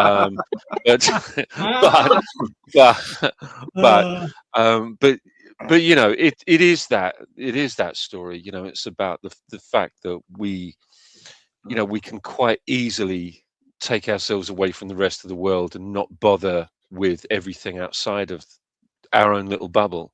But redemption is still there if we choose to take it upon ourselves to inject that redemption into our lives. And it's universal as well, isn't it? It is, yeah. Those themes of redemption can be identified by anybody, so it doesn't matter.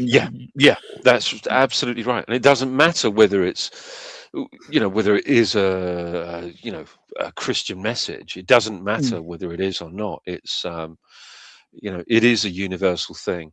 You know, whether you're an atheist, a Christian, or you know, a Jew.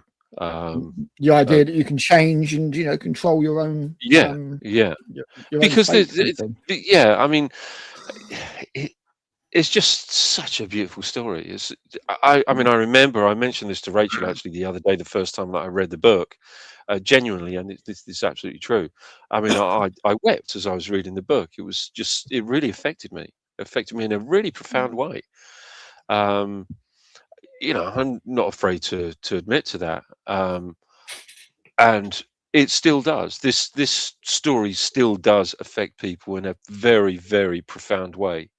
But this version of it, wow! I mean, it's faultless. It's faultless. It's got every single part of that book in its veins. It's all there, and it is such. It's not afraid to tackle the bits that you think wouldn't be in a kids' film. No, that's right. Like you think of a cartoon version or something like that. It's not that kind of level. It goes for it. It goes up. You know. So and there's nothing patronising about it either. It's not a patronising version of the story. And it's a story that's very, very difficult to spoil. But this version is. We tried our best. We did try our best. We tried our best. Yeah. Jim Carrey gave it a good go. but this is really, you know, a premium version of the story. It really is. I love it. I absolutely adore this film. If you gave me any version of the Christmas Carol that I could watch, it's this one every single time. Well, yeah, I mean, it's good. It's very inspiring. It inspires me to want to be a better person for 5 minutes before. So what happened there? Yes, what happened with that? I was going to say it obviously didn't go too well. No, can you watch it again? It's a beautiful story, though. Yeah, give it a rewatch, will you? Watch it again. See if it has a more profound effect next time. It is such an inspiring story. Seriously, it really is. It's one of these stories where I could just watch different versions of this and still enjoy them. I think the only one I thought got it wrong was cynical about it, man. There's nothing cynical. It's all heartfelt and endearing and just nice. I know when it does go harsh, it goes harsh just to make you appreciate the good in humanity. It's kind of like it's never like even Scrooge from the very start is kind of portrayed as being slightly more sympathetic. Even at the very start of the film, they're saying, look, you know, he's alone, that's why he's the way he is. It doesn't just present him as a wanker, it does say that he is, but it prefaces that by saying it's because he's alone, it's because he hasn't got anybody, that he's kind of turned to this heart of stone. And you know, it presents a bit more sympathetically some other adaptations have. And I think Michael Caine just absolutely makes the film. Absolutely makes the film. Perfect. Absolutely perfect. It could have not worked out because it does cut out a little bit of the other stuff that made the other version so good, like when the Ghost of Christmas Present presents ignorance and want, and oh my god, that Eleanor prisons, you know, which comes back, which is another phrase that gets used on him as well. But it does still manage to make its impact, and I still think out of all the Disney Muppet versions, the Mickey Mouse version are the best ones. And the reason why the Jim Carrey version doesn't work is because there's times where they put him in too many threatening situations, like they're trying to scare him into being good, and that should not be the case. Yeah, it's a little bit self-aware, isn't it? I think. Yeah, it was so harsh on him, and the ghost still needs to be harsh, but in a way that's very rational to actually make him come to his own conclusions of whether he wants to redeem himself. But that you have to watch that Richard Williams animation version. Because you've got to watch. Yeah, I need to check it out. I haven't seen that. It's probably on YouTube. It's great. Yeah, it's probably on YouTube. Loads of. It is. I put the link in the chat. Put the link in the chat, mate. The link was in. Yeah, Lance put it in there earlier. I put it earlier when I first mentioned it. Yeah. But So yeah, and I just want to, before we go any further, I want to try and see if I can share a page. This is from a local business. They've just done something very, very good as well. Give me a second. Bear with me so I can share the screen.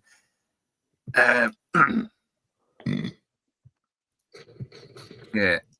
So these two guys as well. I know I go to the business. They sell some really good meat as well. They're just giving away £2,800 in meat to pensioners in need, thanks to the community. Oh, they've raised just a couple of grand as well for the pension fund. So yeah, very proud of these two. Always deal with the homeless problem. I like it. Yeah. Yeah. Out of the box thinking.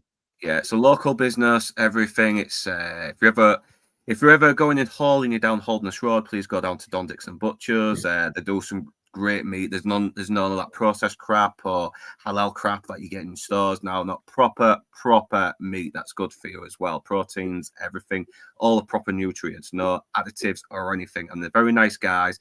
And if you have a spare bit of change, please put it into the pension fund. Help those pensioners who have been betrayed by our own fucking politicians. And and that's all I can say anyway. And do say hello. Tell them that the bastard brought you there. Bless him. That's terrific. That's absolutely fantastic. But we'll just sort of add. I will never be going to Hull. Because I've been there before, and no, I'm only kidding, mate. Yeah, but it is a shithole. But it's no, that's, to be honest, that's lovely. That really is. What a lovely thing that they've done there. Fantastic. Fair play to them. Yeah, that's what this story does. It influences people to give me their money for bullshit reasons. Thank you. No, I'm serious. Thanks you, Mr. $1.99. $1.99. Thank you very much. That's very appreciated. That's supposed to read $199 actually. He's not home, but he's ever so tight. Yeah. Beware of the Hull's Angels. Yeah. But God, man, I wish I could disagree though, because have you seen fucking how town is looking with all the Christmas decorations? There's barely anything there anymore. I've looked at old pictures of Hull when they used to have Christmas decorations up, and it used to be beautiful. There is fuck all there now. Yeah, all the Christmas lights are in black and white this year, aren't they? Oh yeah. They may as well not even bothered. I mean, the way they've just cut the budget on everything as well, just to fucking blow more money on other worthless shit. But yeah, that's another tangent I'll get into another time. But once again, thanks to my great panel. Thanks for everyone on the chat. So before I fuck off to the pub, Lance, final thoughts on the Muppets Christmas Carol, and is there anything you want to promote? Yeah, well, I'm going to be doing a 6K celebration stream in 28 minutes, impromptu, because I hit. Yeah, congratulations on that, man. That Mauler interview really fucking helped. It really did. Well, he was very gracious. Unknown to me, he deliberately he scheduled a stream of his own, one that wasn't on his schedule, right before mine, and then did a raid. And then used a raid thing to port all of the guests over. So all the people that were watching his stream came over to mine, and most of them stayed. And they loved it. You got up to like 550, maybe even 600 watching at one point. Oh, Mark? yeah. Really good, 550 almost all the way through. So that was great. That was a great stream. Going back to the film, like I said, it will be on my. We'll move the television into the kitchen. It will sit next to the cooker, and this film will be playing in the kitchen on Christmas Day. I do find there's always a couple of moments in this film where I do feel myself welling up, and one of them is when the ghost of Christmas Present starts to fade, because for me, that character very much represents my dad, who in my childhood had a huge beard, and he was the life and the soul of the party at Christmas. I told this story on the stream the other night, but he always used to, when we were children, he always used to build something interesting for Christmas. And to give you but one example, was we kind of woke, to come down to the Christmas tree like, where are the presents? And there was this big train track going around the tree and a huge mountain with a cave. And he pulled a lever and this train came out with all the presents on the back. It's just nuts. Just built for that one occasion, you know. That was the sort of stuff that my father did for Christmas. And he was always organising games, and he was very positive and upbeat, and he almost never complained about anything. So that character kind of represents my dad on Christmas Day. It sounds really corny, but when I'm cooking the Christmas dinner, which was normally my dad's job, you know, it kind of makes me feel like a bit of him's there. And again, I've said it before, I'm half Danish. Christmas is a huge thing in Denmark on my dad's side. And this film really embodies the spirit of Christmas for me, as do a few other Christmas movies, including Die Hard, of course, you know, Taking Out Terrorists, very much a Christmas theme these days. It's good. And I just think it's something that will be passed down from generation. I mean, if I had kids, they would be watching it. When I have had kids here at Christmas, they always end up watching it. So I wish they would make more Muppet movies like this, whether they're based on Dickens' tales or not. I mean, they could do a fantastic Oliver Twist Muppet movie, you know, with maybe Gonzo playing the Artful Dodger, or I mean, I don't know who you would put as Bill Sykes, Animal, or somebody, but you know, Tom Hardy, everybody else's Muppets. Tom Hardy and everybody else's Muppets. That's not a bad idea, actually. I mean, fucking hell, sorry. I didn't know. How long have you been off? How long have you been in the green room for, man? Oh my god, again! Wow. No, sorry. 2 bottles, 2 whole. Yeah. So just to remind everybody, I'm doing my end of year stream on the 30th of December, and I'm hoping everybody on this panel will pop in. It's starting earlier than normal. At the minute, it's scheduled to start at 9, but I might even start it at 8. I might even start at 8 o'clock. Yeah, just one last. Yeah, might just jump on. You know, at least before the end of the year, anyway. You know. Well, we're doing. You've got to pick your top 3 TV shows. Oh, 3 now. Okay. Yeah, 3 now. Top 3. That's good, because I mean, your favourite and your two runners up. Same with movies, and then your biggest turkey for both categories. These last couple of months has provided some bangers, especially from Taylor Sheridan. Also, pick out your favourite actor and actress of the year as well. Okay. So yeah, it's just a bit like a mini Oscars, but more important than the Oscars, because this is actually legitimate. You know, without any payments exchanging hands behind closed doors. Yeah, so, I mean, the Oscars is going to YouTube anyway, so they've obviously seen where the real prestige is. Yeah, Melvin Deeply just sent me $10. Merry Christmas. Oh, bless his heart. We're in the top and north of spoken. Yeah, thanks, man. Didn't know he sent me anything until he mentioned in the comments as well. So yeah, thank you very much, man. It's greatly appreciated. He sent me a super chat the other day as well, which I really appreciate that, Melvin. Yeah, he's a lovely guy. And I'm gonna have to get you on again, man. Fucking hell, it's. Oh yeah, he came on for the Judge Dredd stream, didn't he? The 2 Dredd streams, I think. Yeah, you know, I'm gonna try and think of some good films to do next year and get Melvin Deeply on there. Hopefully, he can. Yeah. Melvin's busy podding for the drinker a lot as well. So he's one of the guys where it's for everybody. He's got like an open invite. He just yeah, it's good. So, Inside Man, final thoughts on A Christmas Carol and anything you want to promote?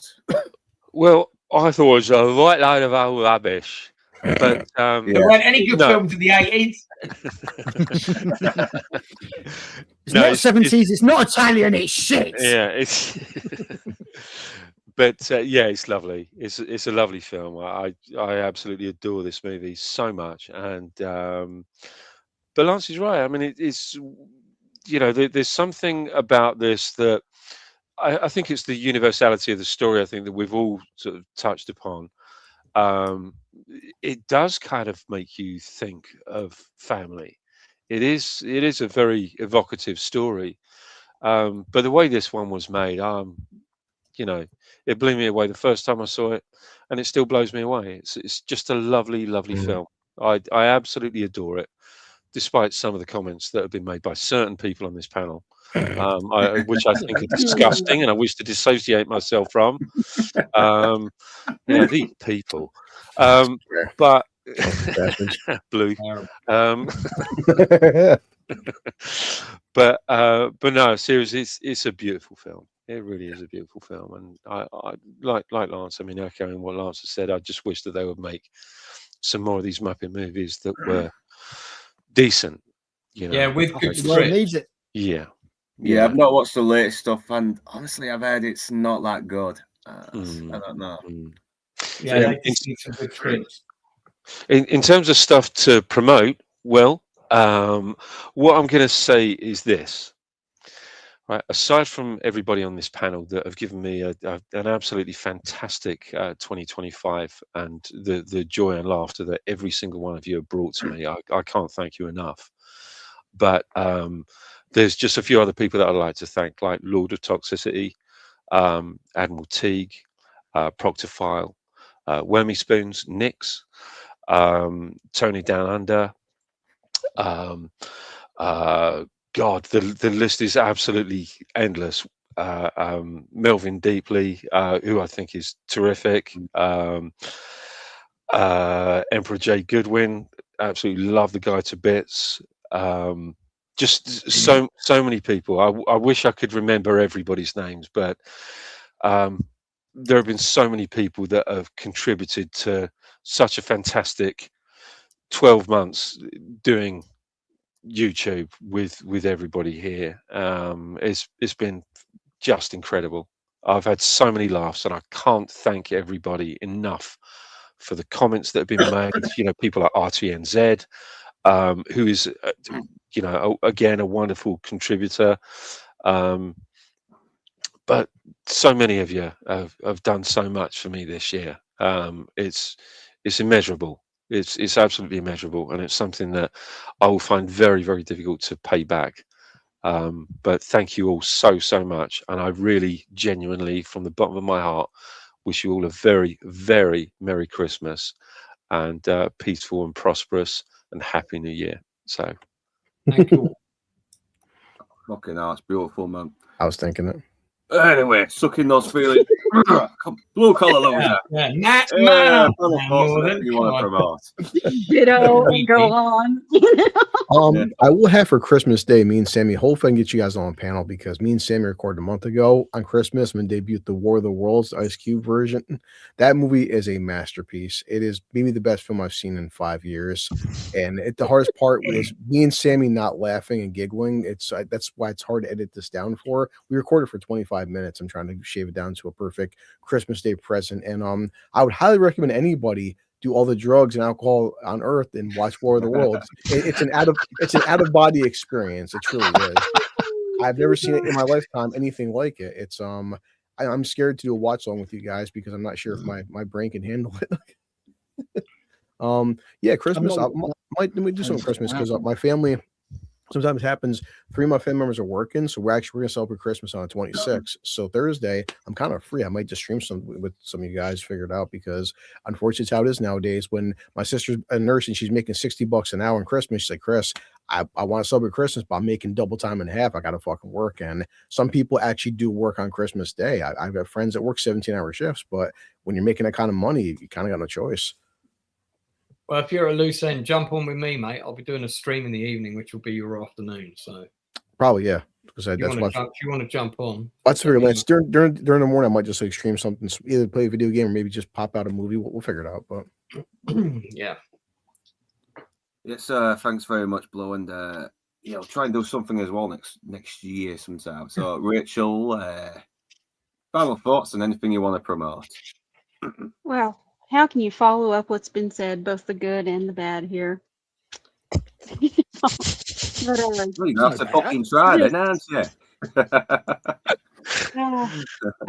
I never expected for my year to end up this way, and you guys have helped a lot. You really have.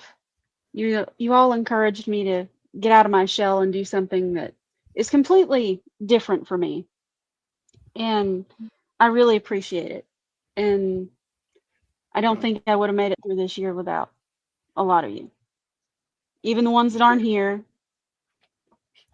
Yeah, Just yeah, love we're you always on guys. hand we're always on hand to help, and I really hope what you was dealing with has been sorted out. Yeah, and we will be here for you Oh, we'll work on it. no matter what. Yeah. If it's not, then send me the link. I'll try and promote you a little bit as well, a bit more. Hopefully, I can help you some more. But apart from that, I do hope you have a Merry Christmas, everyone, and Critical. And is there anything you want to promote as well, Rebel Rose, before I move on to Critical? We did a stream yesterday that's up. It's our top 3 Christmas movies for each of us, or top 1 for the person that dropped in late. So go and take a look at that. Watch me flounder because I still don't know how to open a stream properly. But we had a good time. And I'll be on the stream tomorrow with Lance, as usual. And that's about it. That's it for the rest of the year, probably. Thanks very much. And I've just realised that Off Nix is not a moderator. Nix is, so I'm going to have to give Off Nix the hammer now. Yeah, I'm not a moderator either. What's up with that? I know. I wonder what's happened here. Yeah, what's going on? Give me a minute. There we are. Okay. Surely you want me to wield the mighty hammer against your foes. Nick's, I think, has been one of those consistent contributors to the chat and to everybody's channels. I mean, Nick's is great. Nick's is absolutely fantastic. It's not giving me the option to make a moderator. What the hell's going on here? Nick's Click on never the- let. Wait, here he is. Here he is. I just Click moderate. on the moderator with Gatling gun symbol. That should work. Here we go. Yeah, now he's for some reason it wasn't giving me the option. Now it is. So Now he's going to go mad with power. yeah. I'll give you the hammer as well. I'll cast Bishop Popon and It's going to be like Palpatine in Revenge of the Sith. Oh yeah, Lord Toxic's on here as well. Sorry I missed you, man. Yeah, what's up, awesomeness? Yeah, we're nearly done now. I might put you on as moderator as well because I trust you enough. The same thing for Bill. You know, don't do him any favors, will you? Whatever you do. Yeah, it's just an afterthought. Yeah, so Critical, final thoughts and what are you going to promote? What are you promoting? I think it's a brilliant film, an absolute classic. Brilliant retelling. It's heartfelt, it's innocent, and we absolutely sullied and ruined it over the course of this stream. So yeah, nice one, guys. That's what we do best. Well done, everyone. Lord Toxic has just said $20 best YouTubers in the world on this panel, and I'll fight anyone who says shut out. Friends. Yeah, thanks, man. We're still going to play the retard clip, you know that, though, right? As for what's coming up, I have just finished editing a 20-minute video where I attempt to review 10 films. Because I'm always told I'm too slow, too long-winded. 10 films, 20 minutes. 2 minutes per film. Just finished editing it. That'll be up soon. So that's about other than that, I'll 2.5 hours report stream. tomorrow. That's about 2.5 hours. Well, yeah, normally. But no, I've set myself a challenge. I'll be on the Nielsen's report tomorrow. My parents are up for Christmas. They're coming up from down south. Oh, nice. From South Bend. Yep, Leroy. And the island, even worse. Jesus Christ, we're nearly finishing, man. We're nearly finishing. Sorry, man, that you missed it. We'll try and get you on for another stream one day. I'm just trying to think now. Yeah. But no, it's a great film. Thanks for rescheduling, man, and making sure it can make it. I hope everybody has an amazing Yuletide, Christmas, whatever. And I will be assaulting you all horribly with my presence soon, I imagine. So yeah, awesome. Yeah, once again, and thanks for everyone for joining me on here as well. You've been brilliant on this. It's been a fun stream. It's definitely made me feel a bit better, even though it's probably made my cough worse because I was laughing so fucking hard. And everyone in chat, everyone who sent me a super chat, thank you very much as well.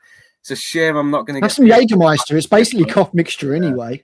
And it's a shame I won't get paid till after Christmas, but still, it's a good help as well. It shows you your support. Any small amount I'm still grateful for. I really am. So yeah, everyone, Mr. E, Off Nix, Leroy Peters, Horror with Oh, Knives, Leroy. Sparkles, Yeah, Mr. E. I forgot Mr. E. Leroy. I hope you can join us on Top Sparkles. 6 Thursdays again. I don't know if I'm going to be on this one because it's Christmas, but obviously there's some people who don't always have people to spend with at Christmas, and yeah, we'll see anyway. But Mr. E, thanks for joining us. Shut Up Matt as well. Thanks for coming on again. I'll try and see if I can get you on again one day. You need to contact me though. Melvin Deeply, thanks for coming on. Great lad. Remy Spoons, always welcome. Who else am I missing? Because God, it's going to be a while because the chat's been really. It was a lively chat. There's a lot of in there. I know. And thanks for all the Muppet suggestion movies. Fucking hell! I hope I didn't miss any. I Give really me a few don't. ideas. You have to record the stream and re-upload it. And where most YouTubers have all their list of Patreons, we should have to put all these film suggestions just running as credits. Yeah, just a quick footnote. I think Lance did a thing Muppets. Yeah, he did one on the thing. We reviewed two Muppet movies. One where they did the thing, and what was the other one where Napoleon, the Muppet version of Napoleon. Oh, Napoleon, was it? Something like that. Yeah. So you've just got some additional movies. Some amazing suggestions. Yeah, lots of suggestions there for sure. But what lovely people these are that are in the chat that have been so supportive. I think of everybody's channels. They've been fantastic. I think over the course of the year, really incredible people. Supporting a guy who has no clue what he's fucking doing. I mean, that is brilliant. That is really beautiful to. What guy's that? Who's that? Yeah. Yeah, it's usually the same, but I'm just scrolling up because I don't want to miss anyone. I'm really hoping I haven't earlier. I hope I've mentioned everyone. If I haven't, I do apologize, and please let me know in the comments later that I didn't mention your name, and I will apologize and thank you anyway, because you're keeping this channel going as well. You're helping the algorithm. You're helping hopefully YouTube. You're hopefully helping the algorithm, helping YouTube put out my stuff a lot more into more people who have not found my channel yet. And I think that's it. Yeah, that's round about it now. I don't think there's anyone else now. So all the same names are coming up, and yeah, that's it. I've mentioned everyone. Thanks for joining us, and everyone on the panel. Hope you have a Merry Christmas if I don't do anything with you before then, but I don't think I'm going to be doing anything until maybe after Christmas and before New Year. I don't know what movie to do just yet, but any suggestions will be helpful. I might do maybe Remember the Night with Barbara Stanwyck, or I might do Strange Days, even though I'm already putting a review together for it, because I think that deserves a good much more in-depth look, because it's you can definitely count me in for that one, mate. It's my favourite film of all time. Love that. I saw that at the cinema. Love that movie. Strange Days is fucking good. It's really underrated, and it does deserve Angela more. Bassett in that film is like she's amazing. Oh man, she's banging in that movie. It still pisses me off that she never got cast as Storm in X-Men, because she looks the part. I can see her with white hair, really pulling off the white hair and the outfit as well. And still looking. I think Halle Berry probably had a bit more profile at that stage. Yeah. And Swordfish at that stage, maybe won the Oscar. I can't remember. Yeah, something like that. But you know what? We'll get into that. In fact, I'm gonna start organising Strange Days for sometime next week before New Year. So yeah, keep a lookout for that. But everyone else, thank you for joining me. And whether you beautiful bastards are Northern English or not, thanks for watching. And do remember to like, comment, share, subscribe, and remember to hit that like button, ring that bell in order to be notified. And if you wish to further support this channel, the links will be in the description below. But right now, that's us done, and we're off to the pub. And have a Merry Christmas, you beautiful. Merry Christmas. I'm live in 5.